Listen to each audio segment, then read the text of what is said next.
Fans are reminded the 1972 and 73 Eastern Conference champion teams will be honored at halftime this evening at the Silverbowl.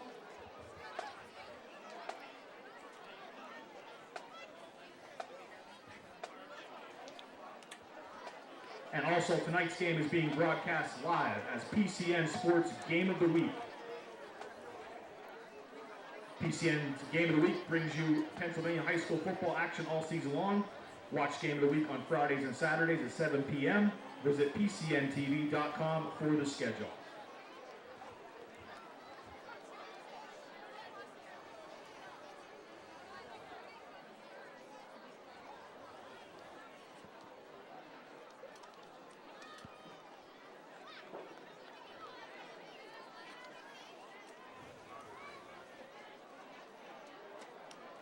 Hello and happy Friday to all of you out there, wherever you are and whenever you may be watching.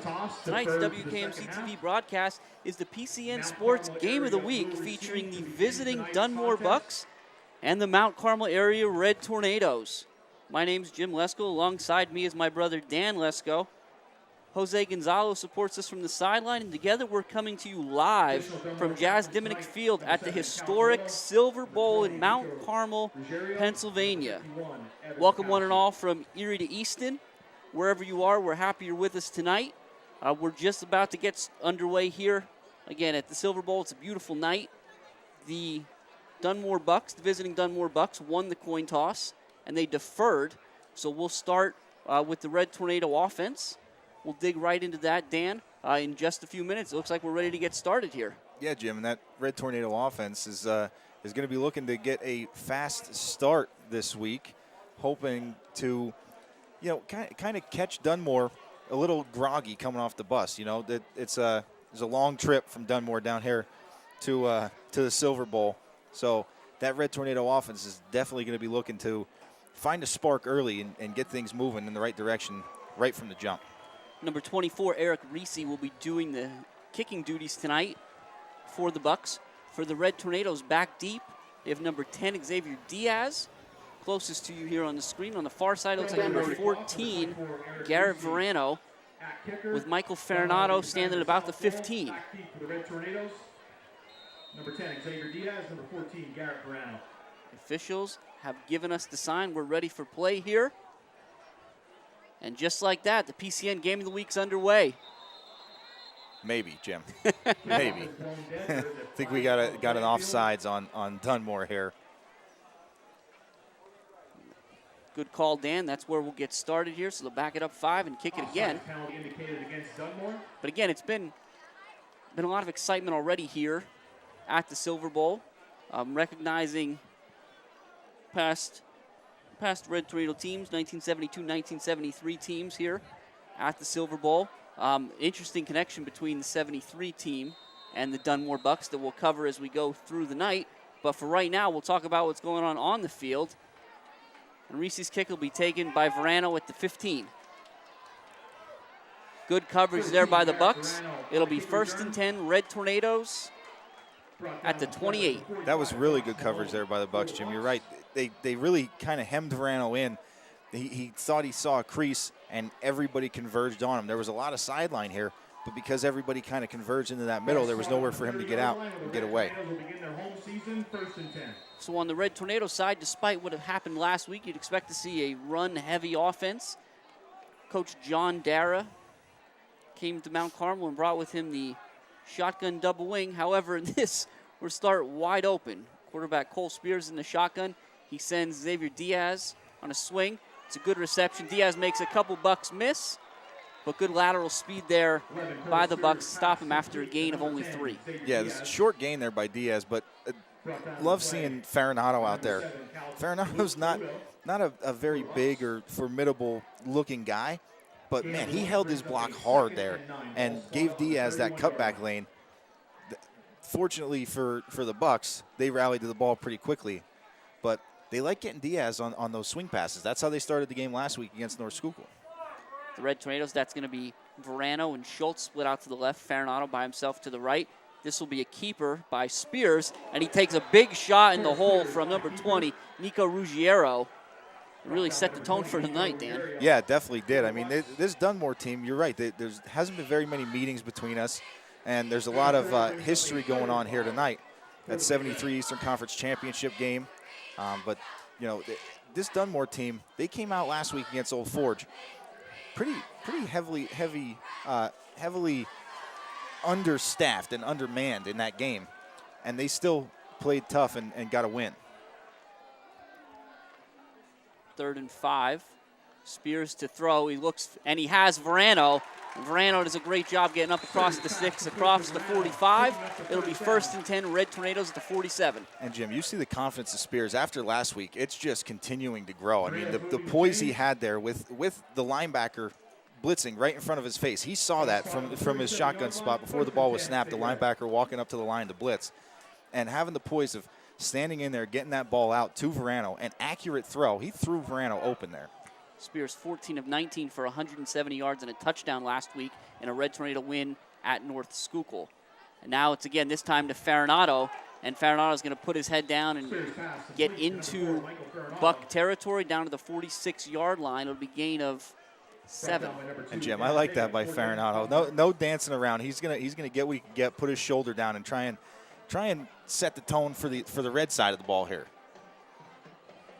That Red Tornado tone is often set by their offensive line. They go Shimko, Geary, Langton, Nestico, and Kelly left to right. But here they'll stay wide open. It'll be Diaz up the middle, now to the outside. Step out of bounds, but not before picking up a 1st down to keep the chains moving. Yeah, that's a good job there by Diaz, not finding the crease inside and working his way to the outside to get the 1st down. But that Red Tornado offensive line, you're not kidding, Jim. That is a formidable front there. They are big and they are mean. They can move some people out of the way. So this Dunmore Bucks defense is going to have to play tough, and they're going to have to play physical to have any sort of chance of competing against that tough offensive front.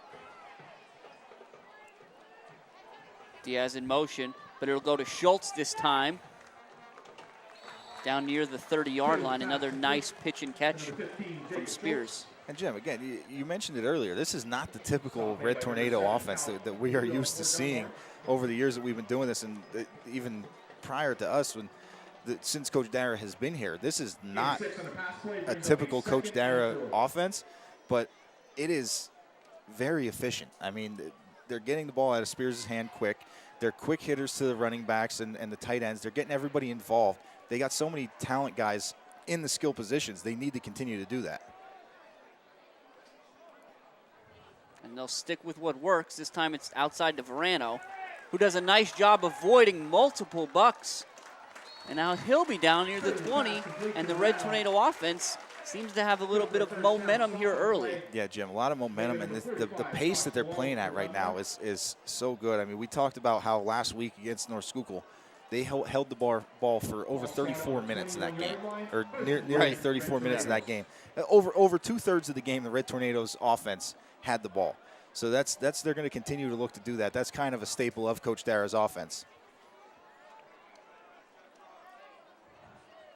So again, that big 88, that Chicatano, just off the line to Spears' right. Spears will throw again. This time he's looking for Schultz. It's high. It'll fall incomplete. Yeah, that's a little wrinkle there. Not usually seeing Schultz split out wide and post route. I mean, most of the routes are kind of underneath, quick hitters and flare routes and stuff like that. Tried to get Schultz out there on the post, but it was well defended. And Spears kind of did the right thing, trying to throw a little bit behind Schultz. So sorry, Jim. Tried to throw it a little bit behind Schultz there, and just wasn't able to get it to him. Same look from the Red Tornadoes. Diaz in motion, and it'll be to Verano, and just outside, and Piga, number 2, does a great job ripping at the ball. The Bucks say they have it, and the officials agree. So a red zone turnover from the Red Tornadoes on their first drive, and the Bucks will take over 1st and 10 at about the 18-yard line with 8:01 left in the first quarter. Yeah, Jim, that's a huge turnover there. Huge play by Piga. You're right. the Red Tornadoes all the momentum driving and did a really good job moving the ball efficiently down the field. And unfortunately for Verano, trying to fight for that extra yardage, that ball got a little bit loose and was able to get yanked out. It's going to be 1st and 10 from the 13. It's a good time to remind you that tonight's PCN Game of the Week is brought to you by WKMC TV. And we have our own sponsors out here as well, the Mount Carmel Fitness Center. So I want to thank them for their patronage as the Bucks get started with a handoff to Ruggiero off the right side. He's met by Farinato. Yeah, and it is going to be tough sledding for Ruggiero this week. We talked about that tough offensive front for the Red Tornadoes. You also see a lot of those same jersey numbers on the defensive front. And that is a tough defensive front. It's hard to get anything going up the middle here. Even with the two new kind of implants there at linebacker, the inside backer spots with Yagodinsky and Reed. But they did a heck of a job last week and really didn't give anything up inside. It's a tight set from the Bucks. It's going to be Ruggiero again, and the Red Tornadoes are ready for it. He'll get across the line of scrimmage, but not much more. He'll bring up 3rd and about 7. And now I think we're going to get an opportunity to see quarterback number 15, Big Thomas Bowen. He's going to get an opportunity to air the ball out, and rightfully so. Last week was 12 of 18 for 226 yards and 4 touchdowns. And you see a big personnel change here. So it looks like they might be bringing in some of the receivers, the skill guys. They're going to open things up a little bit here against the Big Red. Looks like they're going to split out Piga to the wide side of the field, and they'll run a twin set to the short side. Mitchell over DeSando, and Bowen goes down. The ball's on the ground. Nestico picks it up, and it's a touchdown, Red Tornadoes. My goodness, what a turn of events. What a huge play for that Red Tornado defense, and nobody more deserving than to get that scoop and score than the big man, Nick Nestico. Nick Nestico is one of the guys. He's the heart and soul. He's the senior leader on this team on that offensive and defensive line. So nobody more deserving than him to get that scoop and score. You see from the replay, 3 Red Tornadoes all over Bowen. And Nestico, the scoop, the Jim, score, and 6. It's hard for us to see Bowen kind of throw that out there if he doesn't have any time. So the pressure that the Red Tornado defense put on him really made it tough on him. The extra point will be no good by Yagodinsky, so it'll remain 6-0 Red Tornadoes with 6:25 left in the first quarter. And again, we want to remind you this is the PCN Sports Game of the Week. Certainly want to appreciate that for sure. And if you want to keep up with Pennsylvania high school football and PCN on social media, you can follow PCN on Facebook and Twitter for game schedules at PCN TV. And Jim, we talk about the turn of events. A big turnover on the Red Tornadoes' very first drive of the game. They drive all the way down the field, and then they turn it over inside the red zone. Then defense stands up, forces a 3rd down where the Bucks have to throw the ball, and they get after Bowen and are able to knock it out and turn it into 6 points. So that's a huge momentum shifter after the big turnover that Dunmore had. The Big Red kind of sees that momentum, takes it right back. Yeah, about 6 minutes before the game started, we had fireworks outside the stadium. And 6 minutes in, we've got fireworks on the field. Yagodinsky's got a good kick. That's number 7, Toledo, excuse me. And he's got a good return. He'll get out near the 30-yard line. Quick return by number 7, Cal Toledo for Dunmore. All the way down. We'll give it right at the 30. It looked like it was Farinato on the stop. Yeah, you're right. That was a good return there by Toledo. Toledo, not a big guy. 5'7", 140 pounds they have him listed at. But, man, he's quick. Once he hit the afterburners there, he kind of turned it on. And it looked like if he found one little crease, he was going to go. So on that Bucks offensive line, they go left to right. Ruther, Mikowski, Tullio, Doherty, and Toledo, excuse me. And this is going to be a handoff. This is Piga. And the Red Tornadoes do their best, but a nice individual effort by Piga there to get out near the 40, gain of 8. Yeah, absolutely, Jim. He did a really good job of kind of just keeping those legs driving and keep moving forward, because it looked like they had him kind of hemmed in, maybe two yards upfield, and he turned that into like an 8-9 yard gain. In that Red Tornado defensive front, you see Chicatano, Geary, Nestico. You've got Belichick and Bailey as the outside linebackers that essentially function as defensive ends, and then Jagodzinski and Reed as the inside backers. This time it's the up man. Quick handoff for the first down. We'll see. That's Don. Nope, that's 29 Hickory, excuse me. Yeah, and it didn't get much, but didn't need much. And looks like we do have a Red Tornado down. So again, we're here at the Silverbowl. This is the PCN Sports Game of the Week. We're in Mount Carmel for the second game of the season here. The Red Tornadoes victorious last week against North Schuylkill. The visiting Dunmore Bucks also victorious last week against Old Forge. And again, you can see the sights and the sounds brought to you by WKMC TV. Tonight's matchup sponsored by the Mount Carmel Fitness Center. Yeah, Jim, we mentioned it last week, how we kind of do process of elimination here, and I think that's going to be Farinado that's down on the play. So good to see him getting up and getting off to the sideline under his own power. Hoping to see him back on the field very, very presently, because he's a big guy on this offense and defensive side of the ball. He's a guy, he does a lot, and he brings a lot of energy. And everybody kind of feeds off of Farinado.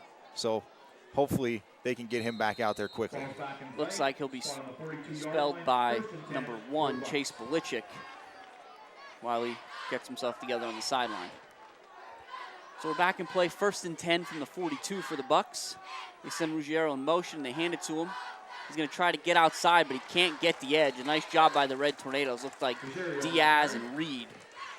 Yeah, Jim, that was Diaz coming up from that corner spot, setting the edge. Didn't give him anywhere to go, and did a really good job kind of hemming that in. Yeah, we also see here that you're right. Jagodzinski and Reed also in there, kind of flowing from their linebacker spots, doing a good job. As Diaz set the edge, Reed was right there to make the tackle. Red Tornadoes did a little rotation. They bring Geary out of the defensive line, send in Shimko. We'll talk about Shimko. He's a big kid, 6'5", 295. But right now it's the up man Hickory again, and he'll get over the 45 to the 46. Yeah, Hickory himself not a very small fella either. They got him at 6 foot 210, and he looks all of it. Welcome sight there for the Red Tornadoes as Farinado heads back in to his strong safety position. Number 77, Noah Shimko. Definitely a welcome sight. It looks like a change here again, and Dan, you called this out before with the Bucks, where they'll remove the lead backer there. They took out Hickory and bring in DeSando back, so they're going to run a trips to the wide side of the field here with Piga, Mitchell, and DeSando. They got to give Bowen time if they want to get it out. It's a high snap, and he's under pressure immediately, rolling up, and he's going to go down. That one, Chicatano. Chicatano had 6.5 sacks last season. He picks up where he left off. It's going to bring up 3rd and long for the Bucks. Yeah, Jim, unfortunately for Bowen, that high snap, he's not going to have much time to begin with. The snap can be beautiful, perfect, hit him right in the chest, and he's still going to be under pressure very quickly. The pressure up the middle from Shimko did a really good job getting after it.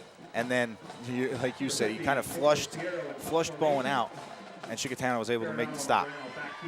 Looks like it's going to be number 50, Nicholas Piro, punting for the Bucks. And it's a short punt. The Red Tornadoes do well to get out of the way. And Farinado tried to field it, got through the wickets, and Toledo falls on it. It's 1st and 10 Bucks inside Red Tornado territory. Yeah, that's a tough one there, Jim. Usually those short punts you call, at least when we were playing for Coach Carm, our call was poison. You wanted to stay away from it. Those short punts, you don't know what way they're going to bounce, how they're going to roll. So you call poison, and that means everybody get away. Let it roll. Don't touch it. Farinado saw the sideline. I could I could feel it from here. He saw the sideline. He didn't see any white jerseys in front of him, was trying to scoop it up and go. And unfortunately, he got, like you said, got through the wickets and allowed Dunmore to take over. Twins right eye formation. Play action. Bowen's going to throw. He's looking for Mitchell, and he's got him. It's incomplete. Had him down around the 15 and couldn't haul it in. 2nd and 10. And Jim, this is going to be how the Bucks have to get Bowen time. They're going to have to run some play fakes. They're going to have to throw in early down situations, because when it's a passing down, you know that the Big Red defense is going to dial it up and try to get after him. So if they want to get Bowen time, they want to get him the opportunity to get the ball out there, they're going to need play action, and they're going to need to throw in not throwing downs.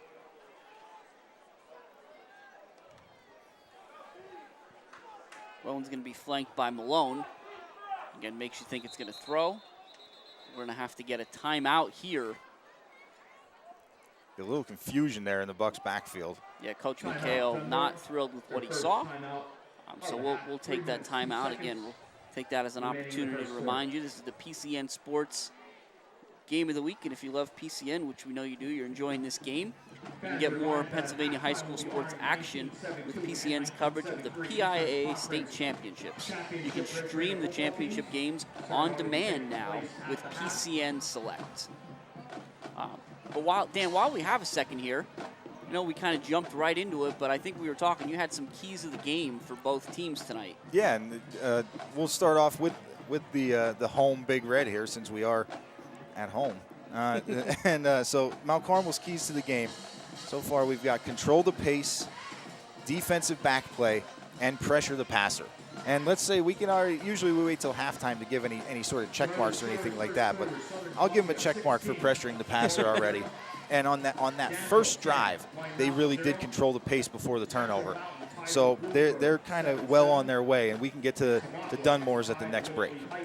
7-7. 2nd and 10. Ball's back in play. 2nd and 10 for Dunmore. Piga comes in motion.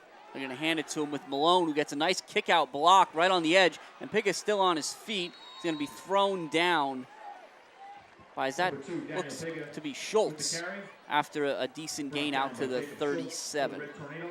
Yeah, the defensive line did a really good job of kind of flowing with the ball there, too. And unfortunately, Piga, we talked about some of these guys are just tough. Piga, 5'11", 148 pounds, they have him listed at. But he does not want to go down. First contact is not going to take him down. You need to gang tackle that guy.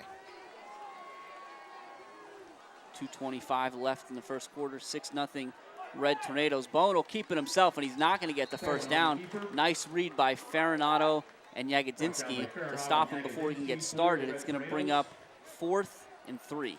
Yeah, that was a design quarterback keeper there, and they're going to, again, the Bucks are going to have to continue to do stuff like that as well, do design quarterback runs, quarterback draws, try to screen draw, stuff like that, just to slow down this tough rush of the Red Tornado defensive front. But again, that was kind of knowing that they had 2 downs to play with, so let's get as much as we can, and now work on the 4th down play. It's Hickory back in there next to Bowen. Bowen to throw. He's going to look quick, and he's got number 47, Patrick Pusilowski. So nice reception there to keep the chains moving on 4th and 3. Yeah, that's a really good job of Bowen getting the ball out of his hands quickly. And you're right. They put Hickory in there. We talked about Hickory being the big guy. He's the fullback. Probably also the better pass blocker in there, more as a personal protector on those passing downs. We talked about Bowen and the game he had last week, throwing for 4 touchdowns. But Dan, to your point before on the design QB keeper, he had 10 carries for almost 60 yards and 2 scores last week as well. So not afraid to put it in his hands. This time, they'll give it to Hickory, and he'll get down to the 26. Yeah, and Hickory is a typical fullback, and there is no knock on that is not a knock at all saying that, because I love watching guys like that, because that's how I used to run the ball.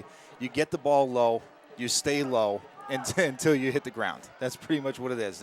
he's not going to see a whole lot of open field because he's going right into the middle of the teeth of that defense. So he tries to just keep his head low, keep his shoulders square, and work his way down. It's an eye set behind Bowen with 2 receivers split out right. It's going to be play action again. He's going to look, and he's got Piga, and he overshot him a little bit. It was a good route, but good coverage by Verano. We'll bring up 3rd down. Yeah, Verano in really good coverage there. He did a great job right on Piga's hip to where Bowen kind of had to try to lead Piga, and he just let him a little bit too much. He couldn't get to it. So we'll see, Dan, you mentioned it before on the previous 3rd down, 3rd and intermediate, we'll call it, that recognition that you have 2 downs here. Yeah. So you see if Coach McHale takes that into consideration with this 3rd down play call. But you did see Piga go to the sideline and Hickory stay in, so I could see this being a quick run here. And it's going to be Ruggiero behind, but Chickatano's going to drag him down in the backfield. So a great read there to make sure didn't get any closer to those sticks. Yeah, absolutely, Jim. That's a heck of a job there by Chickatano, just playing his defensive end or his outside linebacker spot, working down the line of scrimmage, not getting too far upfield and making that play in the backfield. And that's going to draw the first quarter to a close. We've got the Red Tornadoes on top of the Dunmore Bucks, 6-0, courtesy of a fumble recovery and return by number 71, Nick Nestico, for the Red Tornadoes. That's how we got to 6-zip, and we're going to break, and we'll be back with the second quarter.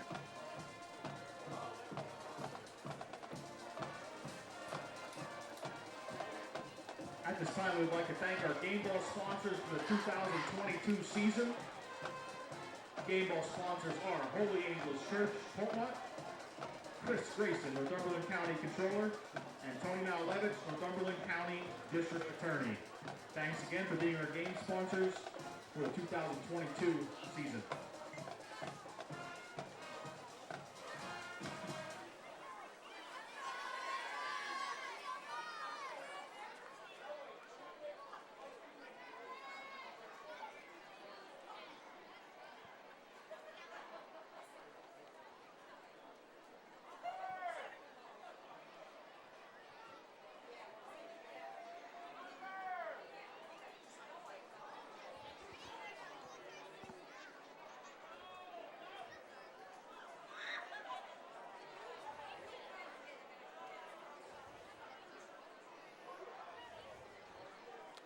And we're back here at the Silverbowl, the PCN Sports Game of the Week.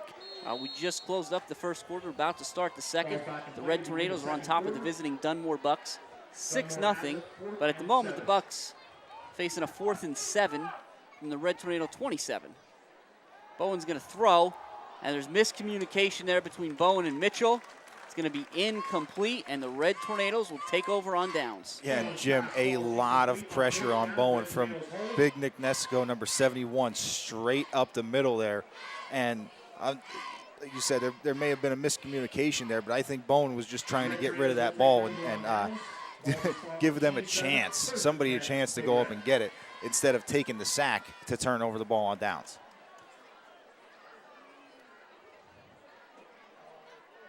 Last time the Red Tornadoes had the ball was the opening drive of the game. Took it deep into Dunmore territory before fumbling. This time it'll be a pitch to Diaz, and Diaz has speed. Ruggiero will throw him down, and Diaz pops right up, fortunately. Hit the bench over there pretty hard, but it's a nice run and a first down for the Red Tornadoes. Yeah, Jim, you're right about that Diaz speed. He gets out there, and once he finds his crease, it's very hard to catch him, but they did a great job, and that's a good way to start this first drive of the second quarter here, getting the ball right back, trying to go put a drive together and go up 2 scores. And this is that shotgun double wing formation we talked about. This will be Spears. Now he's up the middle. And as much as we talked about Bowen, Spears had 15 carries and 2 scores himself last week out of the quarterback position. Yeah, and Spears does a great job, Jim. I'll be honest with you. It is our job, pretty much, or at least your job, to watch the ball. And I did not know the Spears had the ball until he was about 4 yards upfield. through the offensive line. All the misdirection and the play action, they really sold it well. That's Farinata that comes in motion, but it's going to be Diaz who's able to make the first couple Buck tacklers miss and get over the 40 down to about the 30, let's call it the 38-yard line. Yeah, you got something wrong, a little wrong with your head if you think that you're going to get Diaz on the first contact. You know, I mean, you're gonna. He's just too quick and shifty. He's able to step out of arm tackles. He does a really good job for being a smaller guy. He's still tough and runs tough. And this time it'll be Verano. He'll take the handoff, and he's got a wall of blockers in front of him. He's going to run out of bounds. Be run out at the 20. It's like the official stand. What do you think, Dan? At the 24 for another 25. Red Tornado first down. 24, 25, 24. Yeah, we'll go with 24. But yeah, that was Blessing, who just checked into the game to spell Diaz, out in front of Verano there, holding his block and springing Verano for that long run. And we didn't get a chance to talk about Blessing yet, but you see what you have in Diaz, and you think you take Diaz out, and you bring in Blessing, who had 100 yards rushing last week. But this time, Spears is going to throw for a wide-open Schultz. And just like that, the Red Tornadoes are back on the board. 24 yards from Spears to Schultz. It's 12-0 Mount Carmel with 10:38 left in the first half. And, Jim, that play action and throwback to the to the tight end on the backside route there is a huge play. And it has been so fruitful for the Red Tornadoes throughout these few years that this has kind of been. I remember Tommy Reisinger throwing these passes to Wes Shurock. You know, it's a few years now that it's been happening, and they just did it. They execute it so well. There's a flag on the field, and we'll wait just a second before we get this PAT try. Going to be an illegal substitution against the Bucks, so that'll take us half the distance. And again, the Red Tornadoes here opt to go for 2. I can't imagine gaining half a yard is going to change your mind there. No, definitely not. So it'll be Blessing. Again, we talk about that shotgun double wing. The Red Tornadoes come out with their 5 offensive linemen, 2 tight ends, and Chicatano and Schultz. This is going to be a snap to Spears and a hand to Blessing, and 2 points for the Red Tornadoes. It's 14-0 now here at the Silverbowl. And Jim, that was a good-looking drive there from the Big Red. They had success on the ground, they had success in the air, and they capped it off with 8 points. So, I mean, that's really a win-win-win there all around for the Big Red. We talked about it a couple times so far tonight, Dan, about this partnership with PCN, this being the PCN Sports Game of the Week, and being able to broadcast through WKMC TV. And it's certainly worth mentioning how we're doing that and the assistance. You know, this is a student-run TV studio, of course. And so tonight, as far as master controller, we have Corinne Ennis. Replay is Lucas Edmondson. On graphics, Ava Scavery. And your camera operators are Hannah Forspring, Lucas Lubinsky, Sammy Zatney, Aaron McPhee, and Alyssa Trefsker. So again, the beautiful sights and sounds that you get tonight, the cool graphics, all that is all thanks to the wonderful work of the students at the Mount Carmel Area TV studio. Yeah, and it is wonderful work that they do, Jim. They work tirelessly at this to put this production out there, and they do a phenomenal job no matter where we are, what we're doing. It's always quality work, and it makes our job so much easier. We just come here and call football. Jagodzinski's kick is going to be taken by Toledo at the 5. He does a nice job getting through that initial first wave of kick coverage that the Red Tornadoes had, and he'll get all the way out to the 34, so a nice return to 29. Yeah, Jim, he is shifty, man. He makes a couple guys miss one foot in the ground, one move, and is able to get back up field and back up to speed pretty quickly there, and puts the Bucks in pretty good field position after these deep kickoffs from Jagodzinski. Dunmore will take over 1st and 10.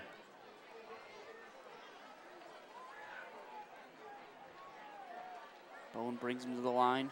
They'll split DeSando out to the wide side of the field, but they'll stay tight on the short. Hickory comes in motion. Gonna hand it to Ruggiero, who does a nice job avoiding some tacklers. They'll get a first down all the way out to the 48-yard line. Yeah, looked like Reed coming back on and making that tackle well downfield, but it was a well-designed play there. They kind of had a little counter action going on in the backfield. Kind of got guys moving in different directions on the defensive side of the ball and opened up that hole in the middle, which is not easy to do with his well-disciplined Red Tornado defensive front seven. You see number 75, Big Matt Kelly hitting in there, provide a little extra beef. The Red Tornadoes will flip their DNs, but it's going to be Ruggiero right up the middle. Verano will come and meet him in the hole, but Ruggiero's got a head of steam, and he's going to get into Red Tornado territory down to the 46. Yeah, that's the same play, just going back the opposite direction there, Jim. That looks like the old school patented bend trap almost, where they give it to Ruggiero on one side, and he works back, kind of across the grain to fight his way back upfield. And 2 times in a row, 2 times they've had very, very positive plays. This defensive series, Spears, the quarterback who typically plays corner, has been on the sideline just catching a breather. So Belichick, number 1, is in the backfield, and Bowen under pressure almost immediately, looks for Hickory. Now Verano's out there on his own, but does a good job of slowing him up. And it can be finished by Jagodzinski. Yeah, I think so. But you're right. And Jim, you see, it's tough for Bowen right now. Bowen is running for his life at the quarterback position. And it's so important there. You saw Ruggiero does a great job of stepping up and taking the rush from Chicatano. He gets just enough of them to give Bowen the chance to escape to his left and deliver a strike to Hickory. Yeah, you're right. Just that little chip was enough, but he is just immediately under pressure in the backfield. 3rd and 2. And we're going to get some motion against the Red Tornadoes, so it'll be an automatic first down. Well, I shouldn't say automatic. The 5 yards will be enough to get the first down for the Bucks. You always got to make sure. You got to wait to make sure. You see all the pointing game going on. Once those jumps happen, everybody's saying, "Oh, it was them, it was them." So I like to wait for the signal. Although that's kind of my MO, is to call out the penalties before they're called. Sometimes I call them when they're not called. But I will say, the longer it takes for them to make the call, the more uncertain you get as you wait in silence. Absolutely, yeah. That's Piggott in motion. It's going to be a toss to Ruggiero, who goes right up the alley. Nice job there reading where the hole was. He'll get down to the 31.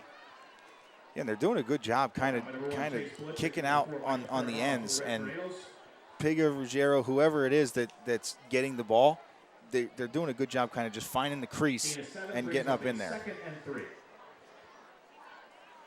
So we'll see now. The Red Tornadoes, coming into this game, I would think that they were scheming to stop the pass.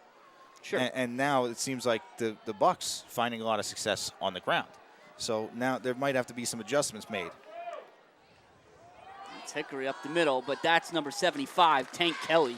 Matt Kelly decides, I've had about enough of this, and will stop Hickory before he can get past the line of scrimmage. Yeah, that was a great job there by Tank. You're right.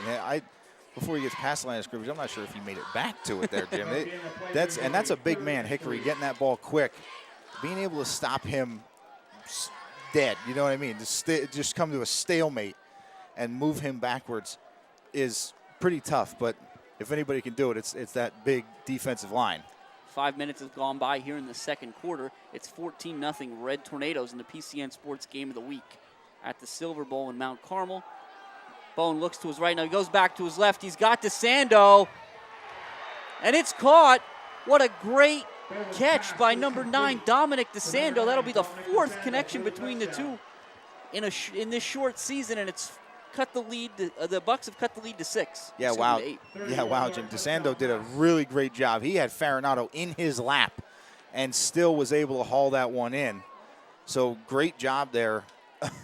A great pitch and catch. Bowen to DeSando with great coverage on the defensive side of the ball, but DeSando coming down with it and with the big score to maybe try to take some of the momentum away from the Big Red. Reese's kick is up and good. That'll bring it 14-7. And again, Dan, I think one thing to talk about on that play is you can see Bo when he drops back. He's got the two receivers to the right, one to the left. He looks right first before he comes back to DeSando to his left. And that's give credit to the offensive line. Yeah, absolutely. He had the time to do it, and that's the thing. That's why the Big Red wants to continue to get a lot of pressure on Bowen, because when he is given time, that is what he can do. He throws a very accurate ball, and he can get it there quick. So you want to help your defensive backs out, to help the whole secondary, that defensive line, and those linebackers, those inside linebackers that are putting pressure. They want to really make sure they're able to get after it and get after Bowen as quickly as possible. 14-7. Red Tornadoes over the visiting Bucks at the Silverbowl. It's the PCN Sports Game of the Week. PCN's Game of the Week brings you Pennsylvania high school football games all season long. You can watch the Game of the Week on Fridays and Saturdays at 7 p.m. Visit PCNTV.com for the schedule. And Dan, I gotta confess something. What's that? I enjoy the PCN Game of the Week so much. Yeah. We watch it. I usually record them. It's not as weird, I think, maybe as it is for me to do it tonight. Yeah, right. But it's always a good time. It's a really cool thing to be a part of. But yeah, so when we break down our film next week, it'll be PCN Game of the Week film. Yes, it will be. That's true. And it's always great to see, any team that travels here to the Silverbowl get that recognition as one of the PCN teams to play in the Game of the Week. Reese's kick is going to be short and get out of bounds. Kick goes out of bounds, penalty flag. So we'll see what goes on here.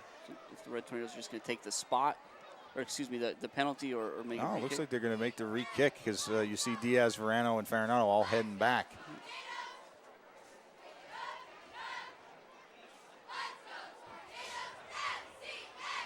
And realistically, it seemed like most of the kickoffs have been sort of short, and we've been able to put together decent enough returns to where they get good starting field position to begin with. So the 35 isn't necessarily the end-all, be-all. And I think that's why the Big Red are going to want to have this kicked again. And again, you got one of the guys back there, number 10, and this is a low liner. It'll get to Diaz. He's going to feel like a ground ball. And they're going to say his knee was down. So that would be perfect for him if you were fielding a ground ball. Yeah. That's Mount Carmel coach John Dara, obviously upset with the call. Yeah, Diaz looks like he's trying to plead his case a little bit as well. But he threw a flag out there. I think he was looking for his white flag. Threw the yellow one out there, so they waved the flag off. No penalty, just now looking back at it, maybe taking the ball to 35 would have been a good decision here, but hindsight will get you. Yeah. While we have a quick second here before they take the field, I'll hit Dunmore's keys to the game here. For Dunmore, the Bucks, I have get off the bus, protect the passer, and slow the run down. And they haven't really been able to slow down the run. They're slowly getting better at protecting the passer, and they definitely got off the bus with the big turnover on the first drive. So this is going to be a snap to number 44, Widener, right up the gut, and now Widener's going to be out by midfield. He's going to get run down from behind, but not before he totally flips the field. That's going to be a gain of 43, if not a couple more. A tremendous play call by the Red Tornadoes to get out from the shadow of their own goalpost. Yeah, and that's a great job there by Widener, just feeling his way through. You saw he was stacked up. Anytime he gets that direct snap, he's usually stacked up behind the line of scrimmage or behind the offensive line and is able to kind of work through that, and he found the crease and got to the sideline. That's great form. He did a great job. Now it's Diaz in motion. The Red Tornadoes will say, we went right up the middle. Now we're going to go to the edge. And Diaz goes down hard. The ball pops out. They're going to say he was down. Yeah, and I'd say that I think that's... No, they're not. Okay, the FAR official where he was standing was the point of contact. Yes. That's who I was watching. Now they're switching the balls, so they are going to give the Bucks the football. Yeah, and it is Dunmore football. I was gonna have to agree with the sideline judge over there. It looked like the ball came out as Diaz bounced on the ground, which would have obviously meant that he was down. The ground cannot cause a fumble, or at least that's what the rule book states. Yeah, however, in that case, it looked like the ball was moving a little bit earlier there. So unfortunately for the Red Tornadoes, now that's 2 drives in the first half that have ended with a fumble recovered by the Bucks. And Bowen's going to go right up top to Mitchell. It's short. It's intercepted. I'm waiting for the call. Wait. Wow. And they are going to say that Mitchell hauled that ball in, even though Verano brought it down. So that is not going to be a favorable call for from the home fans here. That is a tough one for the Red Tornadoes. Again, we've talked about it. The long pass to DeSando for the touchdown, and now the long pass to Mitchell could not have been defended any better by the Red Tornado defensive backs. But nevertheless, we've got to play the game on the field. It's a handoff to Hickory, and the Red Tornado D-line will stop that up right at the line. And Geary comes out of that pile with the football, but they're going to call Hickory down. Ball's moving around all over the place, Jim. It's hard to figure out who has it and who doesn't at this point. Well, and I got caught up before, Dan, talking about the Red Tornado drives that have ended in fumbles. I forgot about the one that didn't start off the punt. Yeah. So that was right. three possessions, in the first 19 minutes of gameplay here that the Red Tornadoes have fumbled the football away. Yeah, and those are huge momentum shifters, and you see the Bucks trying to seize that momentum at this point. Bowen under pressure immediately. That's going to be Shimko that time. Throws him down. A big play by Shimko. He had a big sack last week as well. Yeah. The sophomore really showing out early in the season. That sack last week was in a huge position too. It was late in the game. The Spartans were looking to make a comeback, and that kind of shut things down there. And now same thing here. That's a big position. Like we said, the Bucks, they had the big reception to Mitchell, and then that kind of a questionable call, and then kind of just feeling it. They're starting to feel things. They keep getting the turnovers. They're feeling the momentum. Shimko said he wanted to put a stop to all that. After the big pass to Mitchell, the next 2 plays have accounted for 2 negative yards, and now they're up against the play clock here. We'll see if Coach McHale does get the timeout. So it'll be 4:36 left in the first half. It's 14-7. Mount Carmel area Red Tornadoes on top of the Dunmore Bucks here at the Silverbowl in Mount Carmel. It is the PCN Sports Game of the Week. It's brought to you by WKMC TV Studio.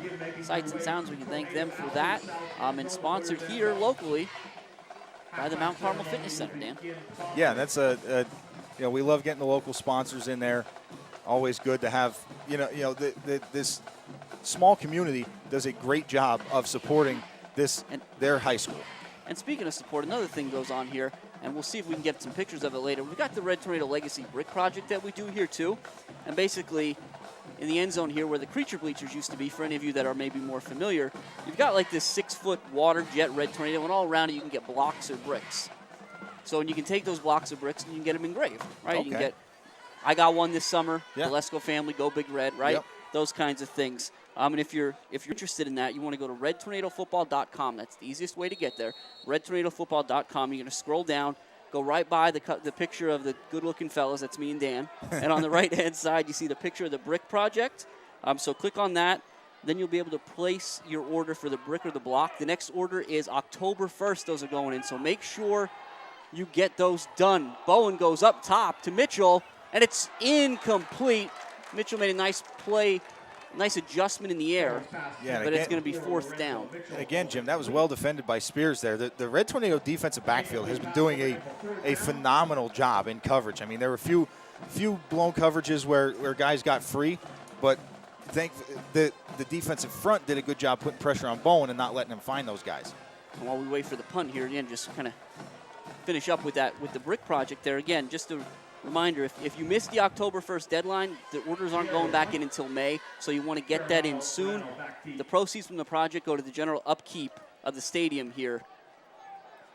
The kick will be short, and it's going to take a bounce right into Verano's hands. He's going to go inside, outside on the return, back to about the 21-yard line. So, yeah, so you want to make sure you get those orders in, you have a chance to be a part of history here, right? You get your own brick, all that kind of stuff. And then also, you know, you're contributing to keeping the upkeep here of a really special place. Yeah, absolutely, Jim. And this place is special to thousands and thousands of people, former players, fans, the entire community. So we'll see. This new and improved, I guess you could say, Coach Dara's offense, that they got the big strikeability. So 4 minutes is plenty of time for them to put another score in here. And looks like they're going to get 5 yards here to start. There's some movement on the defensive line of the Bucks.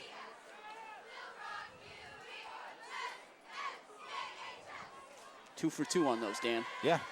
This is a good job. That one was a little bit more iffy. It wasn't right in front of us, so it was harder to see. So good call on that one. It's getting dark out too. There are lights.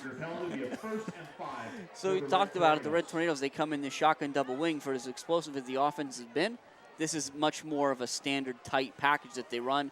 And this will give to Verano, and he's got Shimko, and that was Geary out in front of him. He does a nice job reading those blocks. He'll get out to the 40 for a Red Tornado first down. Yeah, you're right. He had Shimko and Geary, and then downfield he had Shikatano as well, the big tight end downfield out in front of him. So he did a good job weaving his way through, and there's no rush here. 4 minutes is so much time, especially with Coach Dara having all his timeouts. And they're going to go to the up man, but that time I think that one's on the Red Tornadoes. That looked like they got a little excited on first down.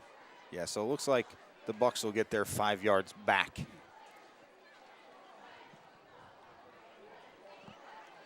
Procedure penalty against 3 for 3, and I'm going to stop here, I think. Yeah. You gotta walk. Sometimes you got to walk away from the table. You're right about that, Jim. So it'll be 1st and 15 for the Red Tornadoes. They hold a 14-7 edge over the visiting Dunmore Bucks. Just under 4 minutes left in the first half, and to be honest, Dan, the Red Tornadoes are fortunate to have that lead. 3 first half turnovers. This time it's Diaz. We got to see who comes off the bottom of that pile for the Bucks, because that was a great play. Toledo is in there for sure, but that's 29. That's Hickory. Yeah. And you'll see on the replay, for as slippery as Diaz can be, Hickory grabbed him and just didn't let go. Yeah, that's a strong guy, Hickory. We talked about, him. And he did that fighting off a block, no less. Yeah. It was a very good play there by Hickory. He's a big guy. He's not somebody to mess around with. And the Red Tornadoes go right up the middle to Widener again into Buck territory. All the way down to the 45-yard line. That'll be a nice gain of 16. Yeah, and if it weren't for Toledo there in the defensive backfield making that tackle, Widener had a lot of open field in front of him if he were able to get past Toledo. So credit to Toledo, because Widener's not a small kid himself being taken down in open field. Now it's Blessing. And Blessing's up the middle, and he's going to stay on his feet for a Red Tornado first down. Yeah, Jim, you briefly mentioned Blessing earlier, but we didn't really get a chance to get into it. Last week, 14 carries for 107 yards and 1 touchdown, coming off of a season-ending injury mid-season last year, coming back his first game in there and putting over 100 yards on the ground. It's going to be Blessing again. Tough runner. Down to the 25. Bring up 2nd and short. And yeah, Dan, I think the interesting part about Blessing too is, let's not forget, so you have players that maybe have an injury here or there, and they've got some experience, so they come back the next year and they're kind of still running it. Blessing's injury cost him his freshman season. So he's doing this as a sophomore, but number 4, Farinato's a senior, and that's 6 points for the Red Tornadoes, a 26-yard rush to put the Red Tornadoes back on top by 2 scores, 20-7, with 2:23 left in the first half. Yeah, Jim, the little up tempo there by with the Red Tornado offense, and they got back up to the line quick. The Dunmore was trying to make some defensive substitutions on that defensive line, and they took advantage, just with the pace of play, kind of picking the speed up a little bit, and Farinato did a really good job weaving his way through. Jagodzinski on for the extra point. That one's up, and that's right down the middle. So it's 21-7. Red Tornadoes, PCN Sports Game of the Week. And the PCN's Game of the Week, speaking of the Game of the Week, the coverage continues next week with live coverage of the Loyal Sock versus Southern Columbia game. So they're staying in our neck of the woods here, Dan. And you can watch that on cable on PCN or stream with PCN Select. Yeah, speaking quickly of Southern Columbia, you talked about last week, we mentioned them throughout the game at North Schuylkill, that as far as we were aware, score stream had us at 14-0 Berwick. Well, we kind of knew that wasn't going to stay that way. Southern Columbia was able to make a comeback and ended up winning that game by a pretty decent margin. So Southern Columbia, everybody says that, they graduate guys and they are still back. So it's going to be a huge matchup when the Big Red get to play them again this year. Well, that's the big thing. The Red Tornadoes, kind of the context for those of you that maybe aren't as familiar. The Red Tornadoes, District 4. This is going to be Piga at the 12. And he's going to get right up to seam, and he's got space. He's got to beat Jagodzinski, and he's got the corner. And now nobody's going to catch Piga. There's no flags on the field. And just like that, Dunmore takes the momentum right back, and it's 21-13. Yeah, you're right, Jim. He got right up the seam, straight up the middle of that kick coverage team, and wow. Just once he got in the open field, nobody was going to catch him. And that's a huge momentum shift there for Dunmore.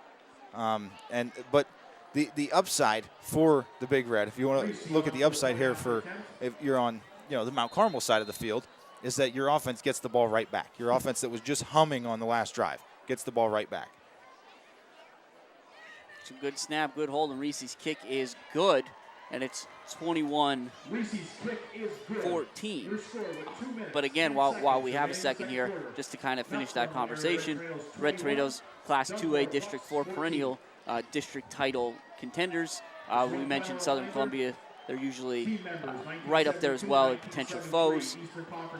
Dunmore, we got kind of a cross-district battle here. Dunmore District 2 out of the Lackawanna Football Conference, up a little bit north of here. Yep. So that's, some of you may be more familiar with that area, but certainly good football anywhere you can get it. Yeah, absolutely good football anywhere you can get it, no matter where you are in the state of Pennsylvania or across the country. If you're watching, we hope you're enjoying it. We hope you're enjoying this great broadcast that's put on by this student-run TV studio. Again, TV studio, student-run, directed by one Dave McPhee and Mr. Gary Trefsker. I think they're not going to be thrilled that I mentioned them, but nonetheless, we're grateful for all they do as well. 2:10 left in the first half. It's been an exciting first half. 35 points up on the board already. We've still got 2+. Reese's kick is going to go right to Diaz. He'll take it like a line drive. And now there's a lot of field if he can get to the edge. Somehow he stays up through the middle.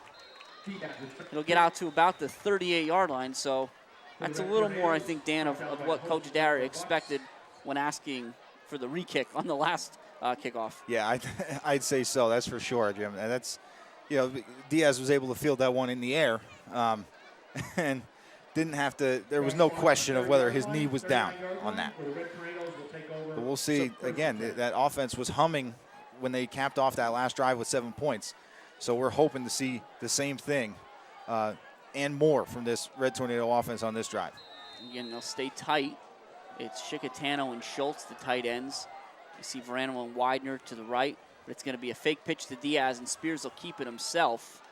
Red Tornadoes are having success right up the middle. It'll be across the 45 out to the 47. Yeah, and it seems like that's where they had success last week also against the Spartans. It was a lot of blessing, kind of pounding up the middle. They had a little bit tougher sledding getting to the outside. Diaz, it'll be handed inside to Verano, and Verano does a nice job of picking his way. He's got an extra block from Schultz.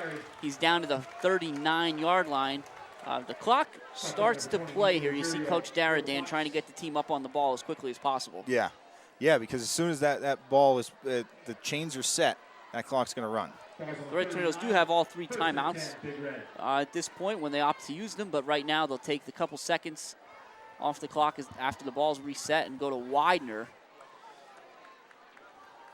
And for the first time tonight, the Bucks do a good job of stopping that one. That looks to be number 6, Capucci, on the stop, and the Red Tornadoes will use their first timeout. Yeah, and that's a good position for the Big Red to call their timeout. Like you said, Coach Dara doesn't want to kind of slow that momentum that they had going with the big run by Spears to start the drive and then the big run by Verano. You don't want to call the timeout there. You want to use the first down, but now no first down. The clock's going to continue to run. Take the timeout, get your guys a break, get some water, and get back out there, have a couple plays in mind. You know what I mean? This is what we're going to go on this down. After that, we're getting right back up on the ball. We're going to run this play right after and kind of have that ready to go. That's how you want to run your 2-minute offense. So you see, again, the Red Tornadoes are going to go left to right on that line. It's going to be Chicatano on the tight end, the left tackle Shimko, left guard is Geary, center's Langton, right guard is Nestico, right tackle is Kelly Schultz, the tight end.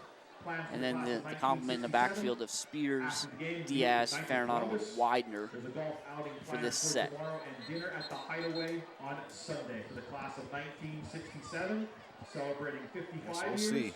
And the class of 1972. It'll be 2nd and 6. The ball rests right at the 35-yard line. Minute 20 left in the half. I'm going to hand it to Farinato. A lot of white jerseys over there. Do a good job making sure he can't find any space. He'll get out of bounds and stop the clock after he gains more than I thought. He got 5. Yeah. So it's going to be 3rd and a yard. And that's a good effort there by Farinato, too. You saw him start to get tripped up, but he lunged for the sideline to get out of bounds, save the Big Red a timeout. And now they don't have to rush to the ball. Again, 3rd and 1 here, certainly 4-down territory. They send Diaz in motion. Spears will keep it himself and pick up the first. And he's still on his feet. Now he's getting to the edge. He's going to hang on to the football. And he's going to have to come out for a play here. Now, is that the case? Well, Coach Dara won't use his timeout. I was curious how that would work if he used the timeout. But they'll send in number 2, Matt Belichick. Yeah, a lot of faith in Matt Belichick as the quarterback here as well.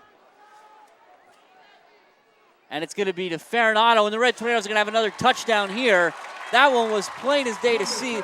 Dunmore sold out to stop the run. Farinato got past the initial rushers, and as his 2nd touchdown of the night, this one from 21 yards out. But Jim, you are 100% right. They saw the action from Diaz. And that's all the misdirection in the backfield is what sets these runs up and what makes these runs, along with the tremendous offensive line out there pulling and getting out in front of guys and blowing holes open. The action in the backfield had Dunmore selling out, like you said, to go and stop Diaz on the wide side of the field. Jagodzinski's kick is up, and it's good, so it's 28-14. The Red Tornadoes have the Bucks doubled up with 54 seconds left in the first half. There you see the stands, and Jim, that's you see they set up some bleachers down there in the opposite end zone of the Tornado Brick Project where the creature bleachers used to be, and it's great to see a student section here setting up there because you remember the creature bleachers were the staple of the Silverbowl here, and that always had the student section there, and it was a great spot to view the game. Now they set up a small set of bleachers there. I'm assuming that's like a student section only area down there, and it's you see the energy of these Red Tornado players, Farinato, and guys scoring touchdowns and running up there and being able to have the student section there cheering for them. It's great to see that. So now 50, like I said, just under 55 seconds, 54.6 officially on the clock here. Jagodzinski will kick off for the Red Tornadoes. It's Piga and Toledo. The Red Tornadoes obviously going to try to prevent a repeat performance from Piga, and they'll kick it short. That's going to be taken by number 82. I believe that's Sean Gallagher. Yes. And he'll fall as he catches. It'll be 1st and 10 Bucks at the 27-yard line. Yeah, and Gallagher, I think, made the right decision there. That second line, guys, not always the guys you want returning the kicks. Right. So he gets down quickly to where that he lays on top of that ball. The clock stops. You only waste 4 seconds off the clock receiving that kick and getting down on the ground. So it was a good job just getting down and letting your offense come back out. So we'll see what Coach McHale wants to do here. They'll come out in the I formation, twins to the left. But we'll see if that's a play-action protection standpoint. That's exactly what – oh, it's a draw. Haven't seen that tonight, but the Red Tornadoes didn't need to see it before. They were ready for it. Yeah, that looked like Nestico, Jim. Sorry, I didn't mean to cut you off there. But, yeah, Nestico did a really good job of getting in there but staying disciplined. He wanted to get after the quarterback, but he saw that handoff and had the wherewithal to get his hand on the back and make that tackle. Not a whole lot of urgency on the Dunmore sideline right now. Content to kind of let a lot of this time tick off. And the draw is usually indicative of that, right? You run the draw, you say if we pick up 25, 30 yards, maybe we'll make a run at it. But if not, we might be content to go to half down 2 scores. That's a pitch to Ruggiero off the left side, and Jagodinski slows him up. They'll continue to power forward. He'll be dropped at the 34, and that's going to be the end of the first half. So how did we get here? My goodness. We started off the score tonight with a Nick Nestico fumble recovery for the Red Tornadoes. That was followed by a 24-yard pitch and catch from Spears to Schultz. That made it 14-0 Red Tornadoes at that point. The Bucks bounced right back. A touchdown pass from Bone to DeSando to make it 14-7. Then we had a Farinano run, 26 yards out, to make it 21-7. Red Tornadoes. Piga answered right back from the Bucks with a 85-plus yard kickoff return for a touchdown, and we wrapped things up in the first half here with another Farinano touchdown run, this time from 21 yards out. That's how we got to 28-14 after one. So we're going to break for halftime festivities, and we'll be back with the third quarter. Stay tuned.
No Mount Carmel football game would be complete without its cheerleaders. Dot Williams-Vanaski.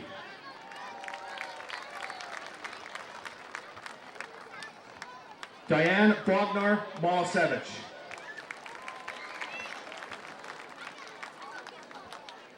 Missy Emil Menapace. Kathy Menapace Alba. Elaine Bartle Langton. Fran Lentini Sebus.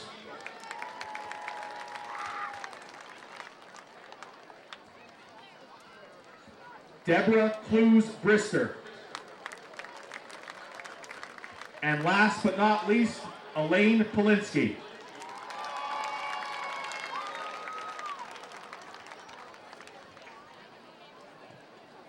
Coaches, Jim Sheehan and Steve Zorlinski.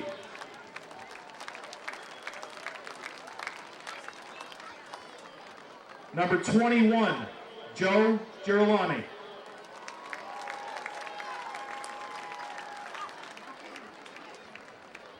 Number 80, Fred Alba.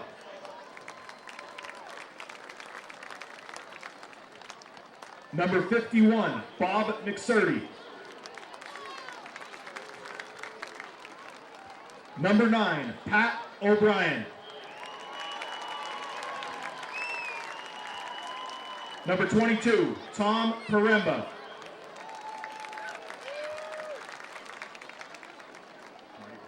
Number 77, Marty Robbins. Number 73, Tom Sebastian. Number 67, Ed Samborski. Number 24, Sam Skelding.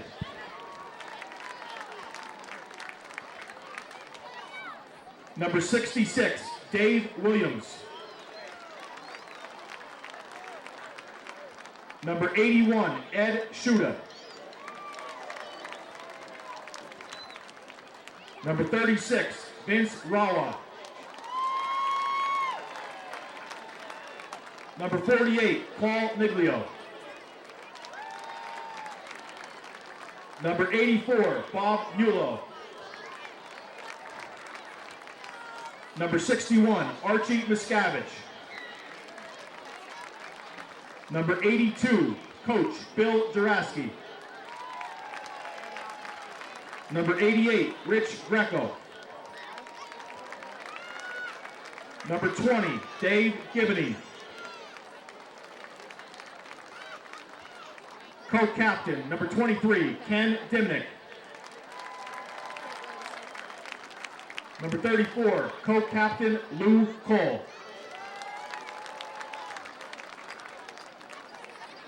Number 51, Glenn Adams.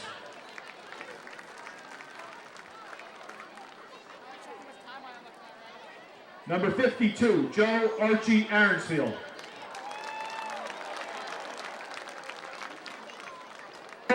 Joe Antico. Joseph Bernatovich. Rich Cooper. Number 60, LJ Costello. Number 83, Joe Fox. Number 75, Dave Kieski. Number 21, Charlie Langton. Number 87, Mike Molisevich. Number 44, co-captain, John Mulo. Number 45, co-captain, Dirk Berezovsky. Ladies and gentlemen, please join me in a round of applause for your 1972 and 1973 24-0 undefeated Eastern Conference champion Red Tornadoes.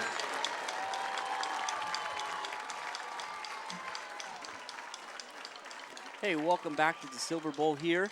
The Red Tornadoes are on top of the Dunmore Bucks, 28-14 after one half of play in the PCN Sports Game of the Week. You just saw the Red Tornadoes honor the 1972 and 1973 teams here at the Silverbowl.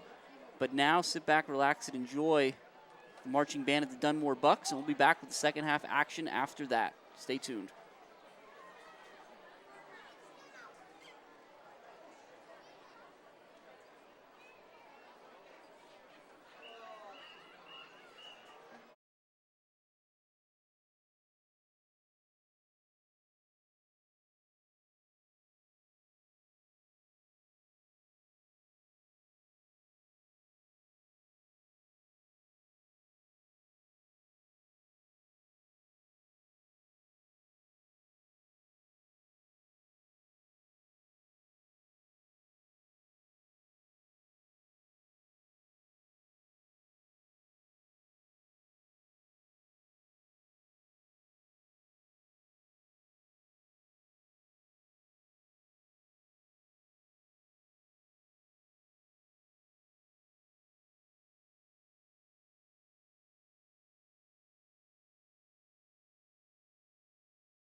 Hello and welcome back to the Silverbowl, the PCN Sports Game of the Week.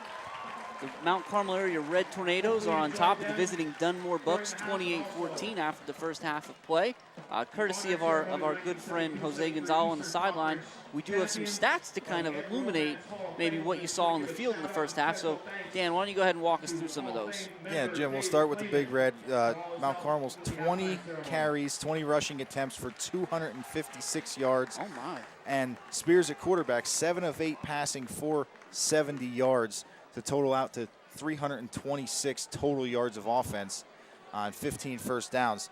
On the Dunmore side, 20 rushing attempts for 43 yards and 4 of 8 passing for 65 yards, total out to 108 total yards of offense and 7 first downs for the Bucks. And Jim, you look at the disparity in those numbers, right? Those two bottom numbers. Yes, the total yardage numbers, that disparity there, even the first down numbers. I mean, Mount Carmel double plus what the Bucks have, 15-7. And you would think that this game was somewhat out of hand, but the Bucks, especially receiving the second half kickoff here, are in a very good position due to some costly turnovers by the Big Red and some big plays through the air on the offensive side of the ball for the Bucks. Yeah, I mean, definitely, Dan. We talked about it. The Red Tornadoes had three fumbles in the first half alone. Never a great way to start a football game. And then, so in addition to recovering the 3 fumbles, the Bucks had the big play, and they also have, again, number 2, Daniel Piga, back deep to receive the kick from Jagodzinski, having already taken one to the house.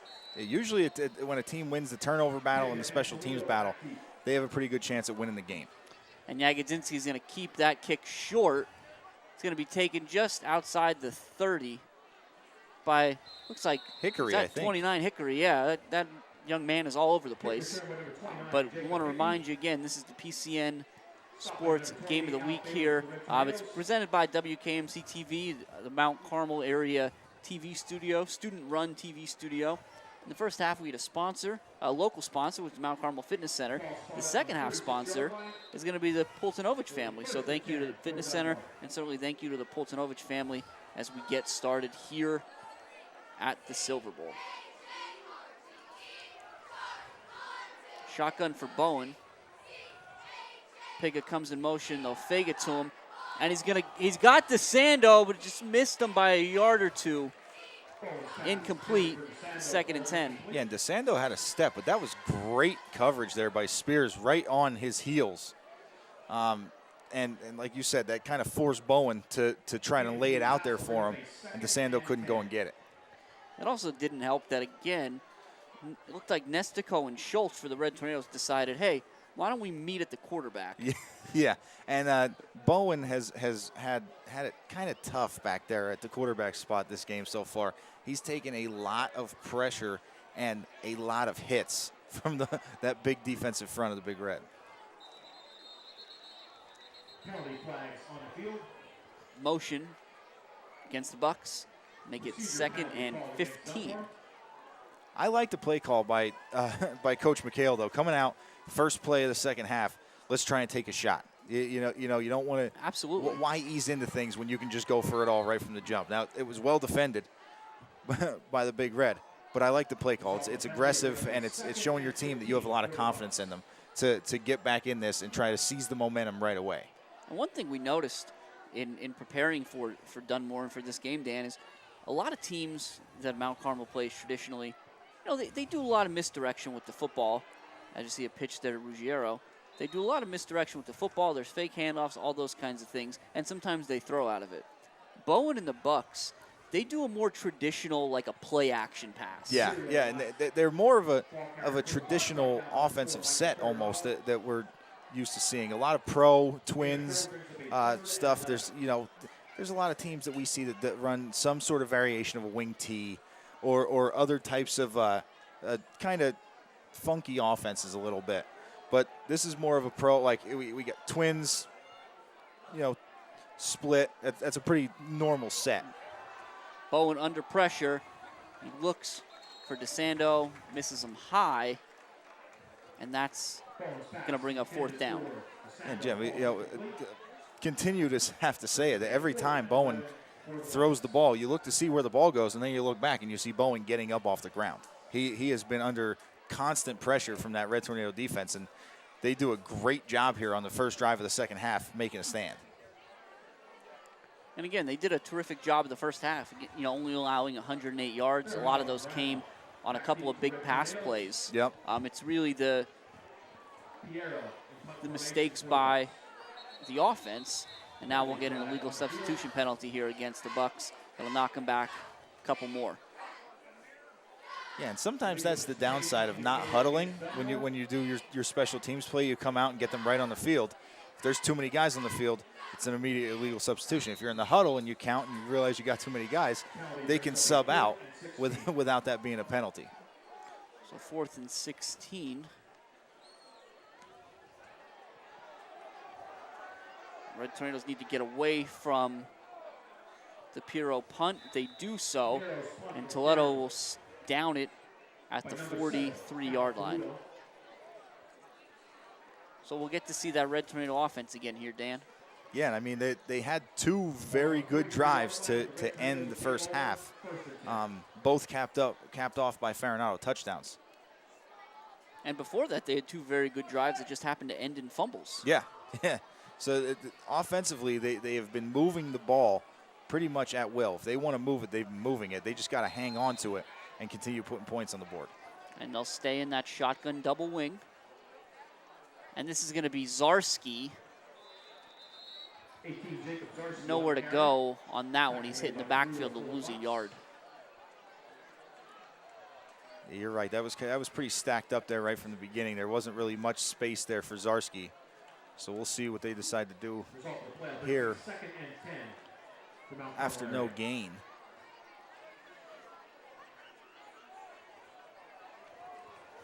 Again, you see the Bucks tighten down as well. Everybody's within about 5 yards of the ball, with the exception of Ruggiero. And this is going to be Verano. He makes a nice cut inside. He'll get across the 50 to the 49 and bring up 3rd and 2. Yeah, and Jim, just as you pointed that out, the defense was tightening down. I was thinking to myself, that wide side of the field, there is a lot of green grass over there. And Verano got to the edge, but thankfully for the Bucks, Ruggiero was flowing well with that play and made a really nice tackle in open field. But you're right, they are tightening things down, and there's a lot of open space if they can find it. And it's to Widener, the up man. He'll have the first down. Like they're going to say he's at the 43-yard line. So 1st and 10 Red Tornadoes from that point. Yeah, again, this Red Tornado offense is just kind of moving the ball as they want to. Whether it could be a couple yards at a time or it's big chunks, but they're getting their that offensive line is eating. they're definitely eating, and I think after this game they're going to earn themselves a little steak dinner, maybe courtesy of the backfield. Farinado in motion, but this will be Zarski again, and he sees a little bit of room. He's tripped up, falling forward. 18, Jacob Zarski on the carry. Yeah, I'm not sure if that was a designed kind of cutback play there, or if that was just Zarski's vision finding the hole right away. But it was well designed either way, and Zarski did a good job of turning what could have been a very minimal gain into a reasonable gain. Zarski will come to the sideline. Diaz back out with the offense. The Red Tornadoes will widen up just a bit here. Schultz will come off to tight end, so they'll go heavy to the right. And it's going to be a pitch to Diaz. He's got to get to the side. Now he reads his block, comes back inside. Now he's outside. Good lateral pursuit there by DeSando. But we do have a flag on the play, behind the play. Now a second flag and a third. Okay. Let's sort all these out and see what happens. All right, we'll pay attention to the man in the white hat. He's usually got a pretty good idea what's going on, Dan. Yeah, so it looks like there's going to be at least one against the big red, which is probably going to move this back. And then I think the rest are going to move the Big Red forward. Dead ball against the Bucks. Yes, I believe so. So they might walk 10 yards off from the spot of the hold. I'm assuming it's either a hold. It's kind of in the area holding. I think we're about to find out. Okay. So that's going to be a block back towards the play, but then the two unsportsmanlike conducts against the Bucks. So it's going to be a 10 and then 2 15s or a 15 and a half the distance, depending on the positioning of the ball. This is how we're going to try to figure this out. Right now the ball's resting at the 17. There's an official on the far side at this, what's that, the 26. Yes, that looks like that's where they're going to walk the 10 off. Yep, so that's where they're starting. So now he's going back 10. Oh, he's going way back.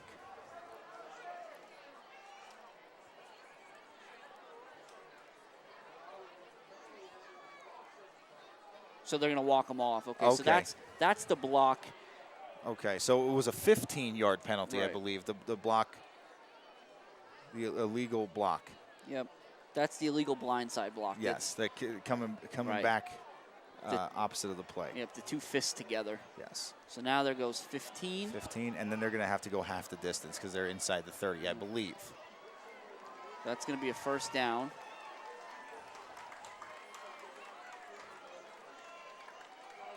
Looks like the ball might stay there.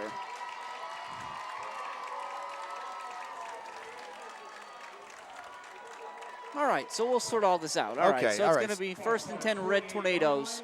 Yes, it looks like they walked off just one. Yep. So it looks like the ball rested about the 28-yard line. It's going to be Diaz again, and now Diaz is in the open field. He's got to get the corner. He does, and he's in for a Red Tornado touchdown from 28 yards out.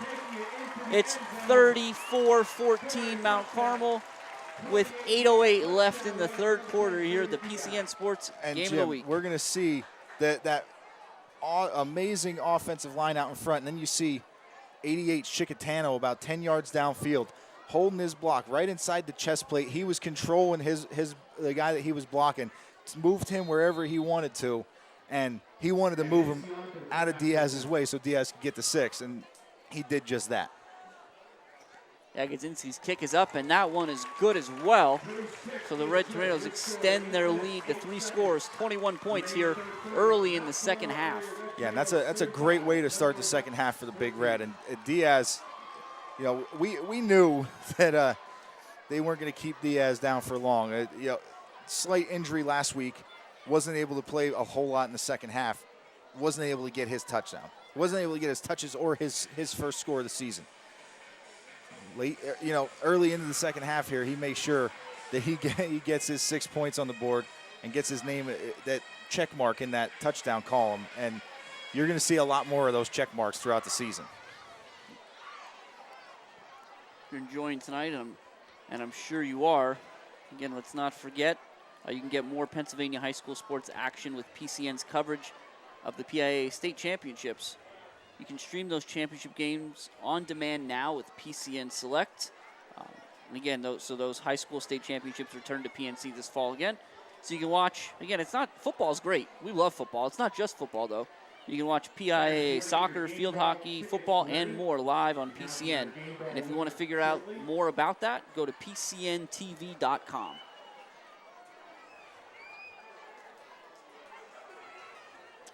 See how Jagodzinski and the Red Tornadoes approach this. Again, since Piga's return, they've really kicked away from him. It'll be a little pooch kick. That one's going to go to Capucci, and he'll be dragged down immediately by Zarski. Yeah, Zarski did a really good job, and Jagodzinski set that up really well. He got that ball up in the air a little bit more, and Zarski's got a lot of speed. He was able to get down there quick, and Capucci did not have much time at all. No. He fielded that ball, and Zarski was on him. Ball spotted on the 30-yard line. Will be 1st and 10 for Dunmore. So that Red Tornado defensive line, Chicatano, Geary, and that's Shimko in the middle.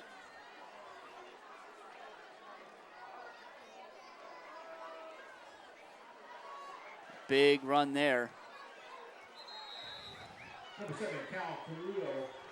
Toledo, and I wanted to check myself there. That's not Geary on the defensive line. That's Logan Herb, right. Yeah.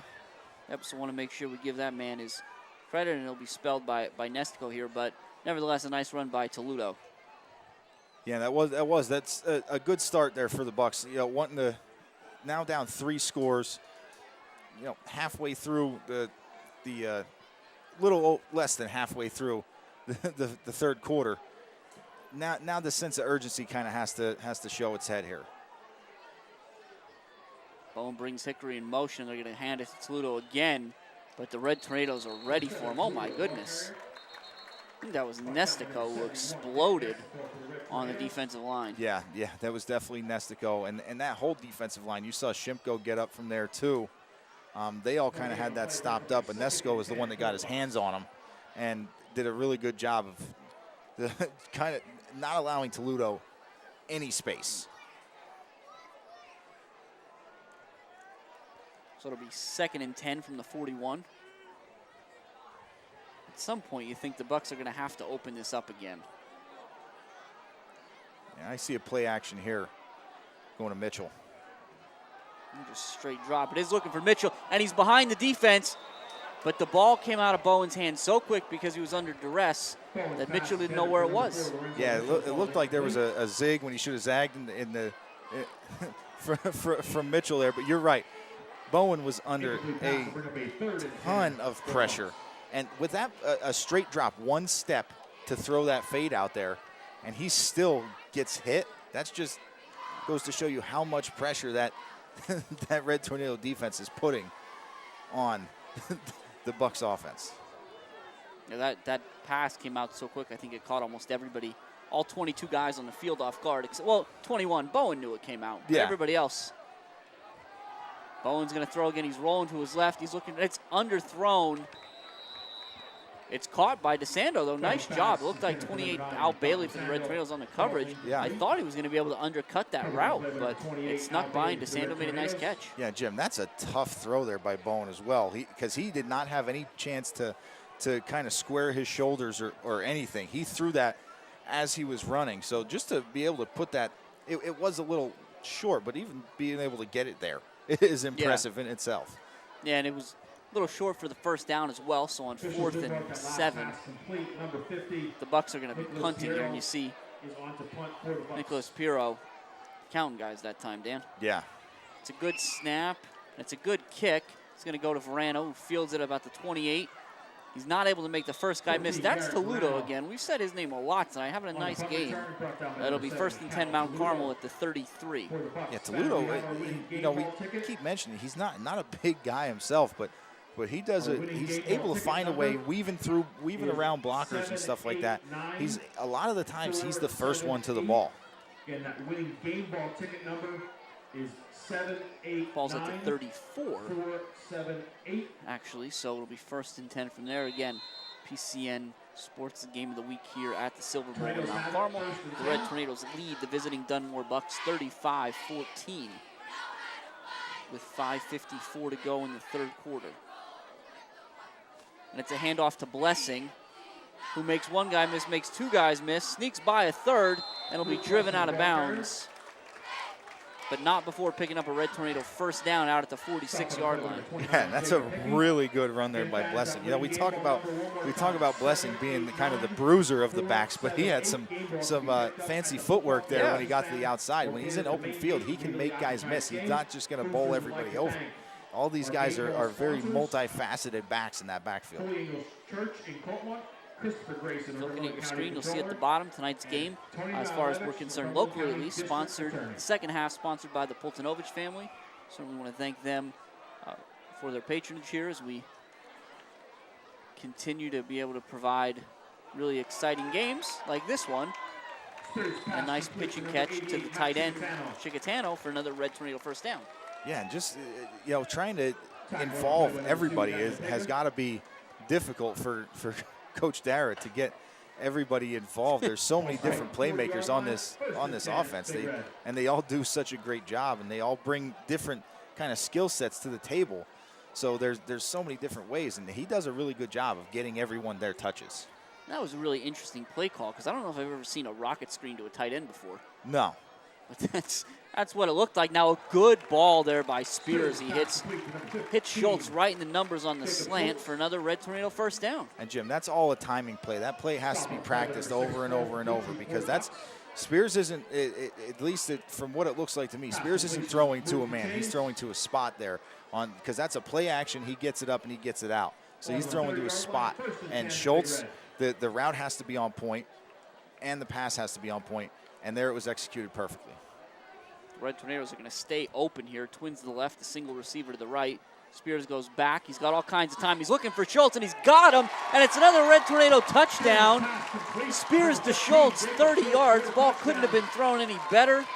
And it's 41-14 Mount Carmel.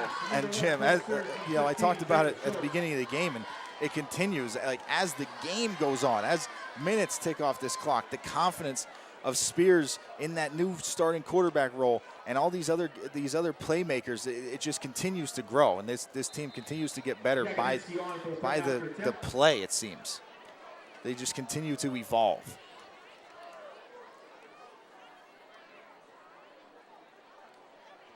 Agadinci's kick is up and good.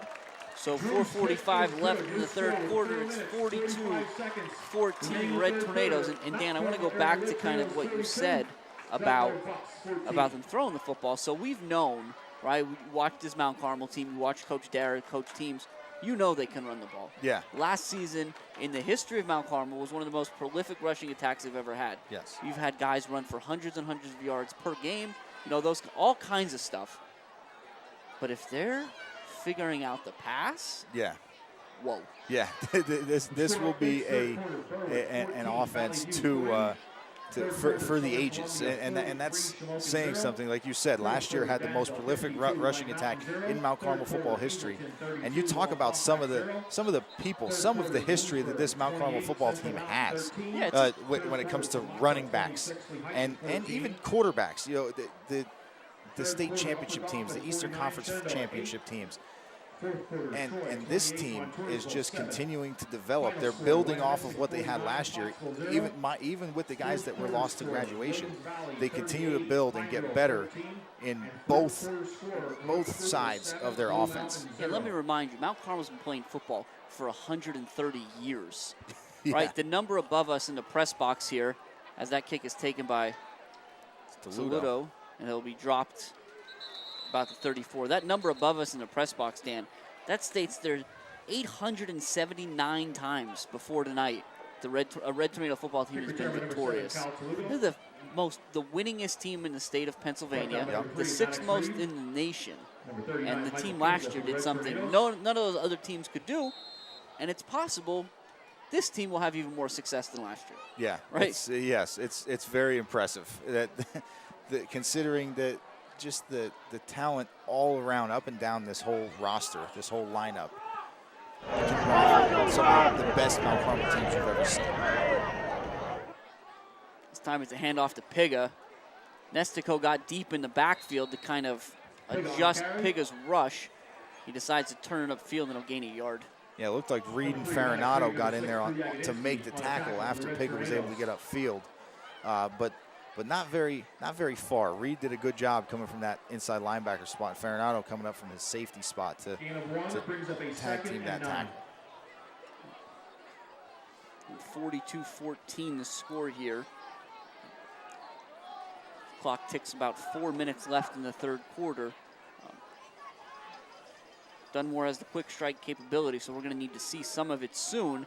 They pitch to Ruggiero, and he does a nice job getting upfield. It'll be Reed and Diaz that finish off the play, but not before a first down is picked up. Yeah, you're right. Ruggiero's a very shifty runner, and he's not afraid of contact either. So he does a good job kind of finding his way through, and he's got a really good vision because that's a pitch play. That's supposed to go outside, and he ended up coming back in pretty much up the center, just to find the crease there.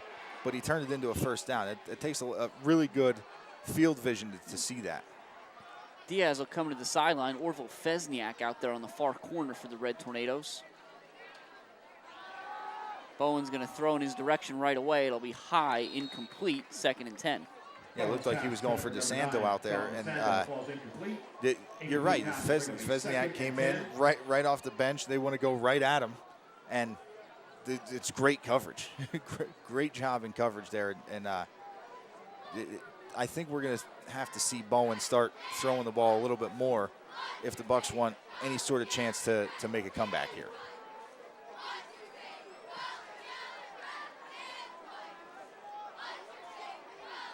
Looks like the Red Tornadoes have made some changes on that defensive line. And right on cue, they'll get a big stop, but big number 61, Jack Robert, Dan, he's in there over the center at the nose guard position, and he stood up his man right away and started that whole chain of events that led to a short gain. Yeah, that was a solid stop there by Jack Robert. He's a big man. And you're right, if he's able to stand somebody up on that offensive line, it can pretty much knock a whole play off kilter. So you see Bailey in there as well. We talked about Belichick. Number 2, Matthew.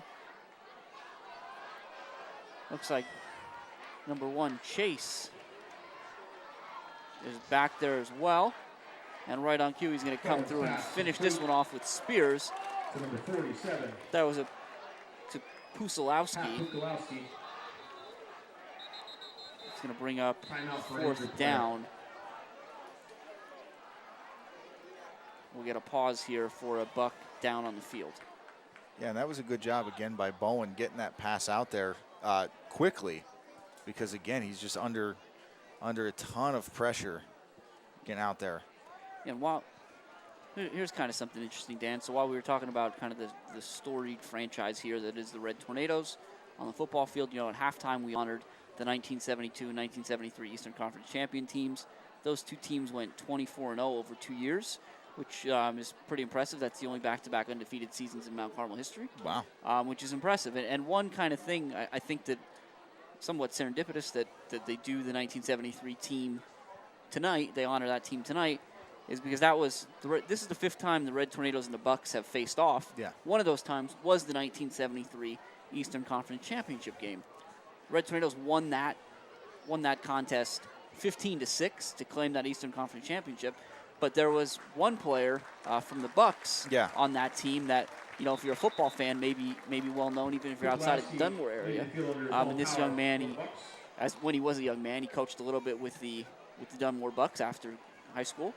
And then he went to coach on at the collegiate and professional ranks. He was a defensive coordinator for 19 years and with various teams in the NFL. Head coach for 3 with the Denver Broncos, and that's Vic Fangio. Yeah. So that's kind of cool. It is. It's very cool. There's a lot of things that you learn when you get into playing some of these teams that we don't see every week or every year. That's out route looking for Ruggiero. Falls incomplete, and the Bucks will turn it over to the Red Tornadoes. Good coverage out there by Belichick and Verano. Yeah, we'll see what kind of substitutions we see on the Red Tornado side of the ball now. I'm already seeing a few different jersey numbers. Oh, maybe not yet. I lied there, Jim. But we are going to see the Red Tornado offense take the field yet again. Yeah, again, give a lot of credit to those guys up front. We've talked about them a couple times, but those interior offensive linemen from left to right, that's Shimko, Geary, Langton, Nestico, and Kelly. And this is going to be Zarski off the right side, and he's got some space. Now he's in the open field, and it's a foot race. Can he beat Toledo? He tries to slow down and get around him. Toledo gets just enough, but a great run by 18 Zarski down inside the red zone at the 19-yard line. Yeah, that's a really good job there by Zarski, kind of feeling his way through. 71 Nestico and 58 Geary out in front, making the blocks to spring it. And a great job by Zarski, just finding finding the crease and getting up in there. And he tried to do that little stop and go move on Toledo, but Toledo was able to sweep his ankle out from under him there. But I'd like to see Zarski getting his yards in there. Yeah, give Toledo credit. He took a good angle. He did, very good angle. Zarski said, I don't have the corner anymore, so let's see if I can get back inside. Yeah. And it's going to be Zarski again. Same look. He's got Geary and Nestico out in front, but a nice individual effort on that one by Mitchell to kind of duck around the big lineman and make a tackle. Yeah, Zarski showed a lot of patience on that run, just staying behind his blockers, trying to trust them. But you're right, Mitchell kind of knifed underneath and did a good job of making that play for a short gain. But Jim, you mentioned on the last drive about the Red Tornadoes kind of throwing the ball here in the second half, and just to put it out there for people, this is a run-heavy team. This is a run-first team. So when they're throwing the ball, they're kind of just trying to work on new stuff and finding different guys to get there, to get the ball in their hands. They'll keep it on the ground that time. Zarski will get him inside the 10. See exactly where they marked the ball. There's a lot going on down there in the trenches. Yeah. Looks like just outside the 5, maybe sitting at the 6. Yeah, all in all, really good job there by Zarski. A nice tackle made by number 5 for the Bucks. Ruther did a good job getting in there and stopping Zarski, because if Zarski would have got past Ruther, he would have had an easy 6 points. Looks like Bailey's in there where Widener had been, the de facto fullback. It'll be Zarski again. He's going to try to make his way up there. He'll split the difference maybe down to the 3. 4. Yeah, I think it's so much more difficult getting down here into inside the 10-yard line. Everybody wants to kind of crunch down. I think if they want to get Zarski out on the edge, I think that'll be the way to go here. A little sweep to the outside, something. Let him use his speed to get the corner and get 6. And it is Zarski again, and he's back up the middle. And the Bucks seem to have gotten hip to the situation, and they're crashing hard here. Tackle made by number 33, Nick Donvito. It's going to be 3rd and goal. The balls kind of sit at the 4, but the Red Tornadoes are going to take the between quarter break here to talk this out. That's the end of the 3rd quarter. So again, we've played 3 here. We've had a lot of scores, especially in the second half. The Red Tornadoes got fumble recovery, some passes, a couple rushes. We're kind of all over the place, but it's been a fun 3 quarters so far. It's 42-14 Mount Carmel. We'll be back in 60 seconds with the 4th quarter. If you want to get your 50-50 tickets ready.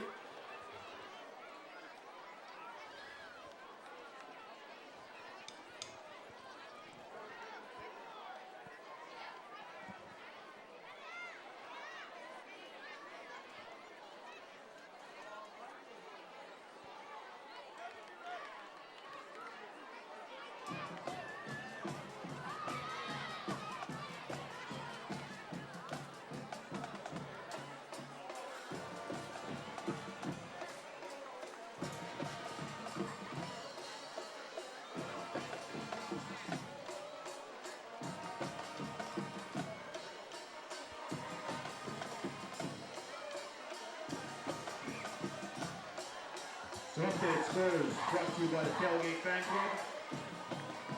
Myersville leading Marion Catholic 20-6. Tri-Valley leading Panther Valley 38-0. In the 4th, Milton leading Towanda 14-7. In the 4th, falls back and play to begin our 4th quarter. Welcome back to the Silverbowl. It's 42-14 Mount Carmel. On 3rd and goal, they give it to Zarski, who stopped up. It'll be 4th down. The Red Tornadoes again up 42-14 over the Dunmore Bucks in the PCN Sports Game of the Week here at the Silverbowl. Tonight's broadcast, again, it's WKMC TV. Able to bring this to you. We're grateful for the partnership with PCN to do so. Locally, we've got a sponsor, the Pultanovich family, which is always great. We appreciate their patronage here and giving us the ability to keep bringing you quality football content you crave. It's 4th and goal. The Red Tornadoes have to wait a second. See, on the field. It's offsides, I think. This will get a little bit easier. Yeah, Jim. We got 24 out there in the Wildcat. Those of you that got used to seeing that last year, it was Julian Steller, number 24 in the Wildcat. This year, 24, Dustin Blessing. Or, I'm sorry, Luke Blessing out there in the Wildcat to hopefully do what Stellar did most of the time that he came out in this package last year and convert a 4th down or a short yardage play. 4th and goal from the 2. It's a good snap to Blessing. And he stopped, so a great stand there. That's number 27 for the Bucks. That's Andy Fazio, the senior who got in there, threw Blessing down and kept the Red Tornadoes from stretching this lead even further. Yeah, that was a really good defensive stand there by the Bucks. Standing up, the Red Tornadoes were inside the 10, ran 4 plays from inside the 10, and the Bucks turned them away. So really good defensive stand, and we'll see if they can turn anything into it. Now it does put them offensively in a bit of a precarious position here. So we'll see, I'm sure, a lot of pressure from that defensive front of the Red Tornadoes. Yeah, we talked about some changes the Red Tornadoes might have been making, but they keep the majority of the ones out there. We got Robert and Herb on the defensive line along with Shimko. They'll do a short handoff up the middle. See exactly who that was on the far side, Dan.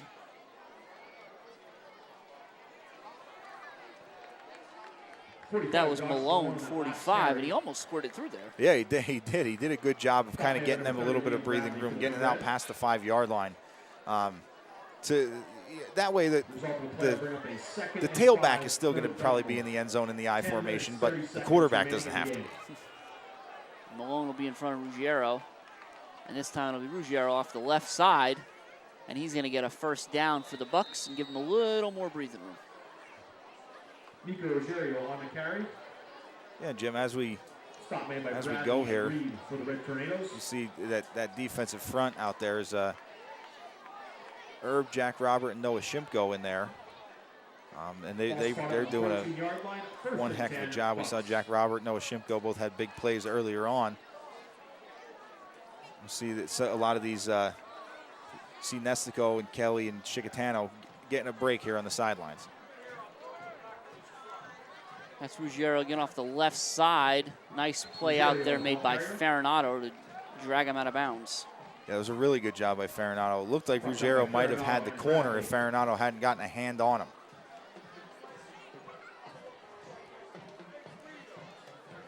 Herb comes out, and that's going to be 72 Maddox Lamas that heads in there to spell him. Bradley on the defensive end out there. Belichick on the other.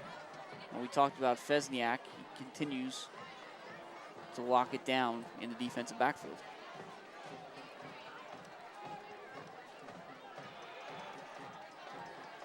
Bowen and the Bucks remain under center. They'll pitch it to Ruggiero. Doesn't like what he sees on the outside. Cuts back in, and not much there either. Verano on the stop.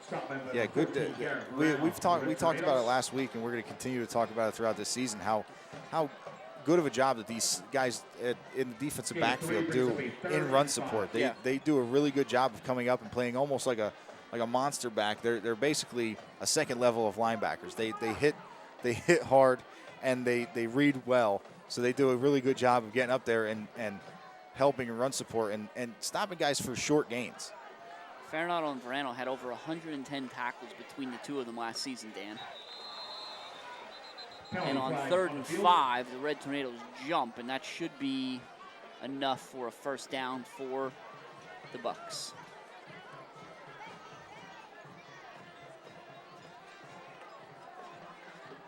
Yeah, I think you're right, Jim.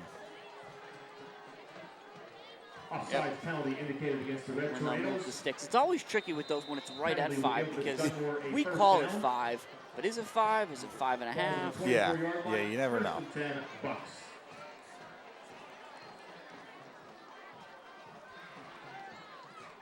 Under 9 minutes left here in this one. 42-14 Mount Carmel over the visiting Dunmore Bucks in the PCN Sports Game of the Week. Bowen back up the middle to Malone again. Malone's a tough runner. He'll get out to the 30. Yeah, Malone did a really good job. It looked like he got hit initially early on, and kind of fought through a couple arm tackles and kept his shoulders low and worked his way for a nice, solid gain there. Gain of 6 brings up a 2nd and 4.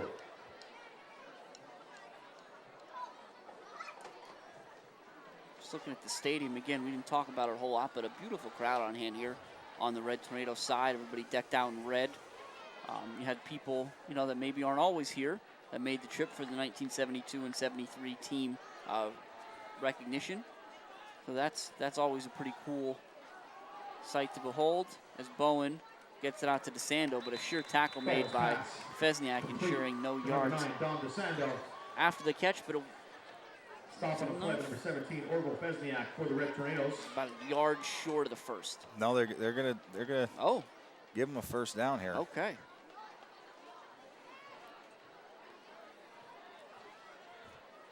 A little miscommunication between the referees here as well. It happens everywhere. It's only week 2. Yeah, everybody's still ramping up. But now we got it all squared away. The ball rests just inside the 35. Some might say the 34. Now there's that play action Bowen, and he's looking, and he's got intercepted by. No, I think it ended up on the ground. That was intended for and through the hands of Pusilowski. And a watch on the replay here. So it goes through Pusilowski right into Belichick. Ultimately falls harmlessly to the turf. Belichick had a big interception last week, Dan. Huge interception. And so I credited somebody else with it for the first second or two. So I'm a little quick here to hope to get to call one of those. Yeah, and while you credited somebody else, I also did earlier, and he's back out on the field now. Logan Erb. I mentioned his brother, Colin Erb, earlier. It's Taluda, and he's going to be stopped up after a gain of a yard. See which Red Tornadoes get up off the bottom, because it's mostly all of them. Yeah. I see Lamas and Reed. Looked like Belichick was in there. Yep. Michael, Matthew. And I did see Logan Erb on there too. He was one of the first ones up. He was near the top of the pile. one of the first ones up. Logan Erb. Now to talk about this, Logan Erb, number 55. He is listed, Dan, as a 6'3", 245-pound freshman. Yeah, that guy's going to be a problem. He's going to be a problem for offensive and defensive lines when he gets in a few years here. 3rd and 9, they've got the screen set up, but what a play by Maddox Reed, who reads that, pardon the phrase, about as well as he possibly could, comes up and makes a stop, and it's going to bring up 4th and 7, and it looks like the Bucks are going to punt this one away. Yeah, that was a really, really good job there by Reed, Jim. You pointed out that he did. I mean, he read the play very well and just sat back. He saw that once you see a running back turn around, if they're not coming out to block you, you see them turn around, you pretty much know what's going to happen at that point. And he did a really good job. Good punt there by Piro. Fair caught by Verano. Back at the 29, so the Red Tornadoes will take over 1st and 10 from there. They lead the Bucks 42-14 with 5:47 left in this one. Yeah, now, Jim, we'll look and see if the Red Tornadoes start to do some wholesale substitutions here, which it does appear so. We're seeing some different jersey numbers out there, so we'll try and get them all if we can. I think it'll be 1st and 10. Think about the play Reed made on the last drive to kind of end that. I thought, if this is week 6 or 7, I might be sharp enough to say, hey, he diagnosed that one. Because we're gonna have to work around that one, because he is really good at identifying what's going on in those plays. So Reed Reeds is gonna. I'm gonna want to say that a lot. Jim, we used to run into that issue with Reed Witkoski at linebacker.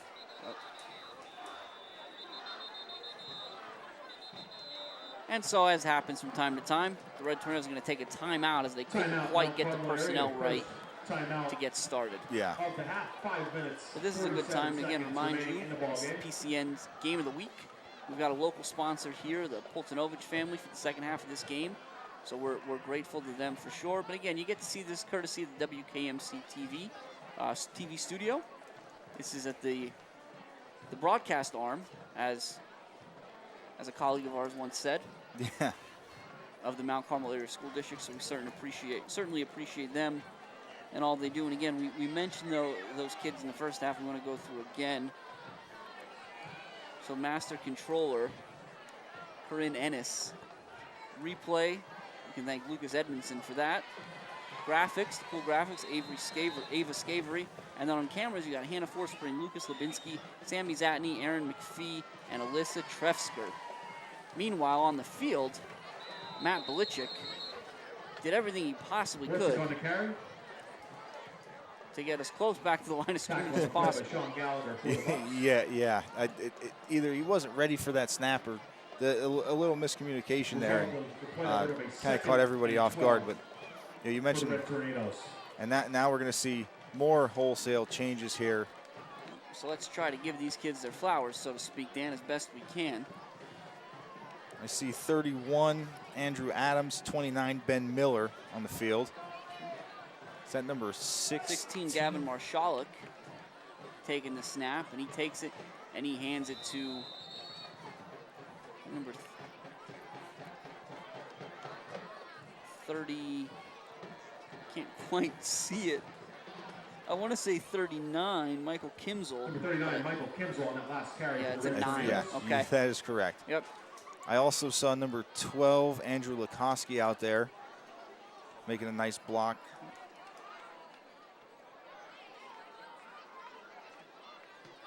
Kimzel in motion, but they do hand it to Lukoski. He's going to get around the end and drag down. Number 12, Andrew Lukoski, the ball carrier.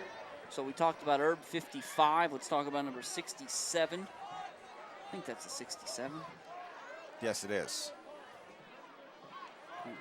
Well, Red Tornadoes are going to punt, so we're going to lose the opportunity to get some of those guys. I did also see a 76 out there, Jeremy Shaganowski. So a lot of these guys getting an opportunity here to get some valuable playing time. Sure. Against a pretty tough defense. Absolutely. Flag on the field. Now we got 2 flags. Legal substitution here against Dunmore. Won't be enough to keep the Red Tornadoes offense on the field, but it'll help Yagodinsky.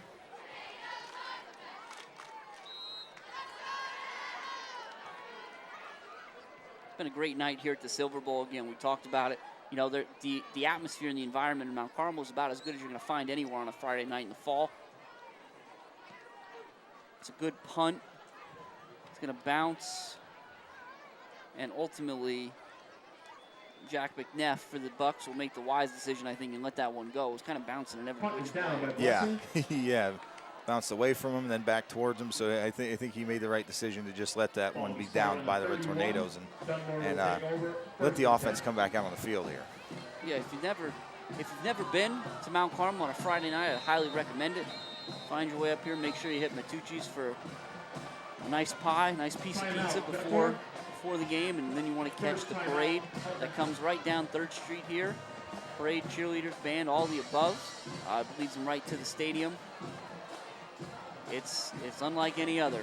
And then just like that, you walk through the gates and you're here at the historic, the Jazz Diminick Field at the Silverbowl. You've got the Jerry Breslin tracks around. So the Breslin relays are held here in the spring. It's about as good as you can ask for. You see the cheerleaders. The environment is out of sight, Dan. Yeah, it is. It's an amazing environment, and it's one that rivals anywhere you go. I mean, there have been people that have said, now I'm not going to quote anybody, but personally myself, you go away to college, you play at a higher level, whatever. Nothing ever, at least for me, had matched the atmosphere here at the Silverbowl. It's easy to romanticize the Friday night lights. And if you look here at the stadium, very few of the Red Tornado faithful have left. And this is a 28-point game with 3.5 minutes to go. Yeah, as we see some substitutions on the Dunmore side of the ball as well, as number 17, McNeff, who was just back to return the punt, is in there at quarterback to spell Bowen. I see number 32, Trevon Best, number 10, Cole Fangio, number 50, Nicholas Pirro, the punter. He's in there now as a lineman. Looks like split out left is number 8, Gabe Franick.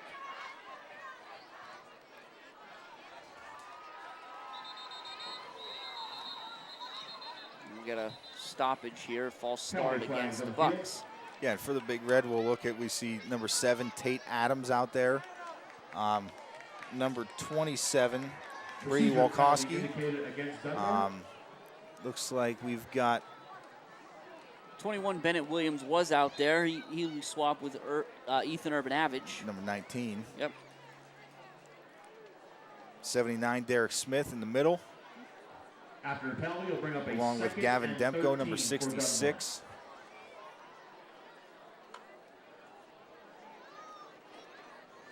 And this will be a pitch to number 23. Number 23, Ryan Mecca, the ball carrier. Ryan Mecca, but he's thrown down by Blessing in there, getting some defensive reps late in this one. Yeah, I think Blessing's in there at an inside linebacker spot, if I am correct. He may be one of the outside linebackers, but 53, Seth Spears out there, Dan. I'm not sure if you caught that one. No, I don't think I did. He's in an inside backer beside Blessing. So it's 3rd and 17 now for the Bucks.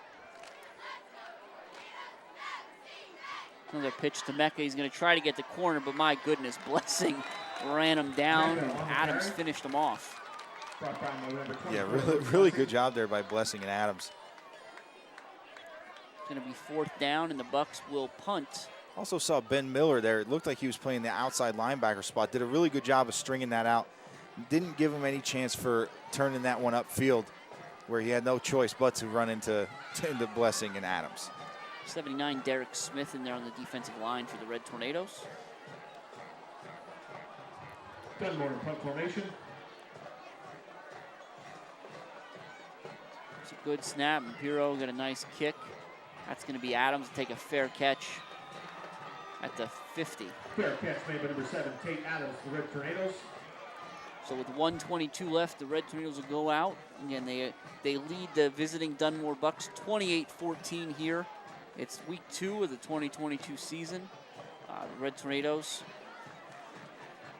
have a 2-0 record firmly in their grasp at this point. Yeah. Red Tornadoes take over 1st and 10. Following this one, the Red Tornadoes will head to Warrior Run next week for another Heartland Conference matchup. The Bucks, for their trouble, they'll be at home versus Susquehanna. Marshalik takes the snap. And he's going to hand that to number 27, Brady Walkowski. Tackle after a short gain. Stopping a play by number 6, Cole Petrucci. Yeah, that was a good little run there by Walkowski. He's shifty. He's got some good moves and did a good job. He didn't want to go down on that tackle. You see the Red Tornadoes looking at the sideline. In no real hurry here. Content to let as much of this clock run off as they can.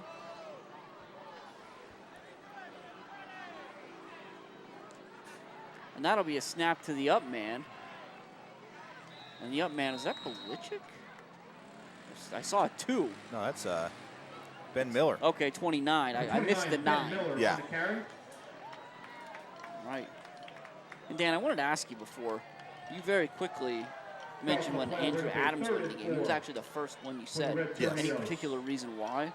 Is it because he's first alphabetically? Yes. Oh, okay. Yeah. We'll go with that. Plus the 31. It's hard to miss 31. Especially when it's 3-1 forever. That's Walkowski off the left side. He'll be tackled. Number 12, and that'll do it here at the Silverbowl in the PCN Sports Game of the Week. The Red Tornadoes defeated the visiting Dunmore Bucks 42-14. So we're going to take so that's 42-14. Here's the final. We're going to take a 60-second break and come back. to wrap this thing up. Stay tuned. Will be on the road at Warrior Run. And congratulations to the Eastern Conference Championship teams of 1972 and 73. Also, classes of 1967 and 1972, enjoy your reunions this weekend. Happy birthday, Kayla, and it is a great night to be a Red Tornado.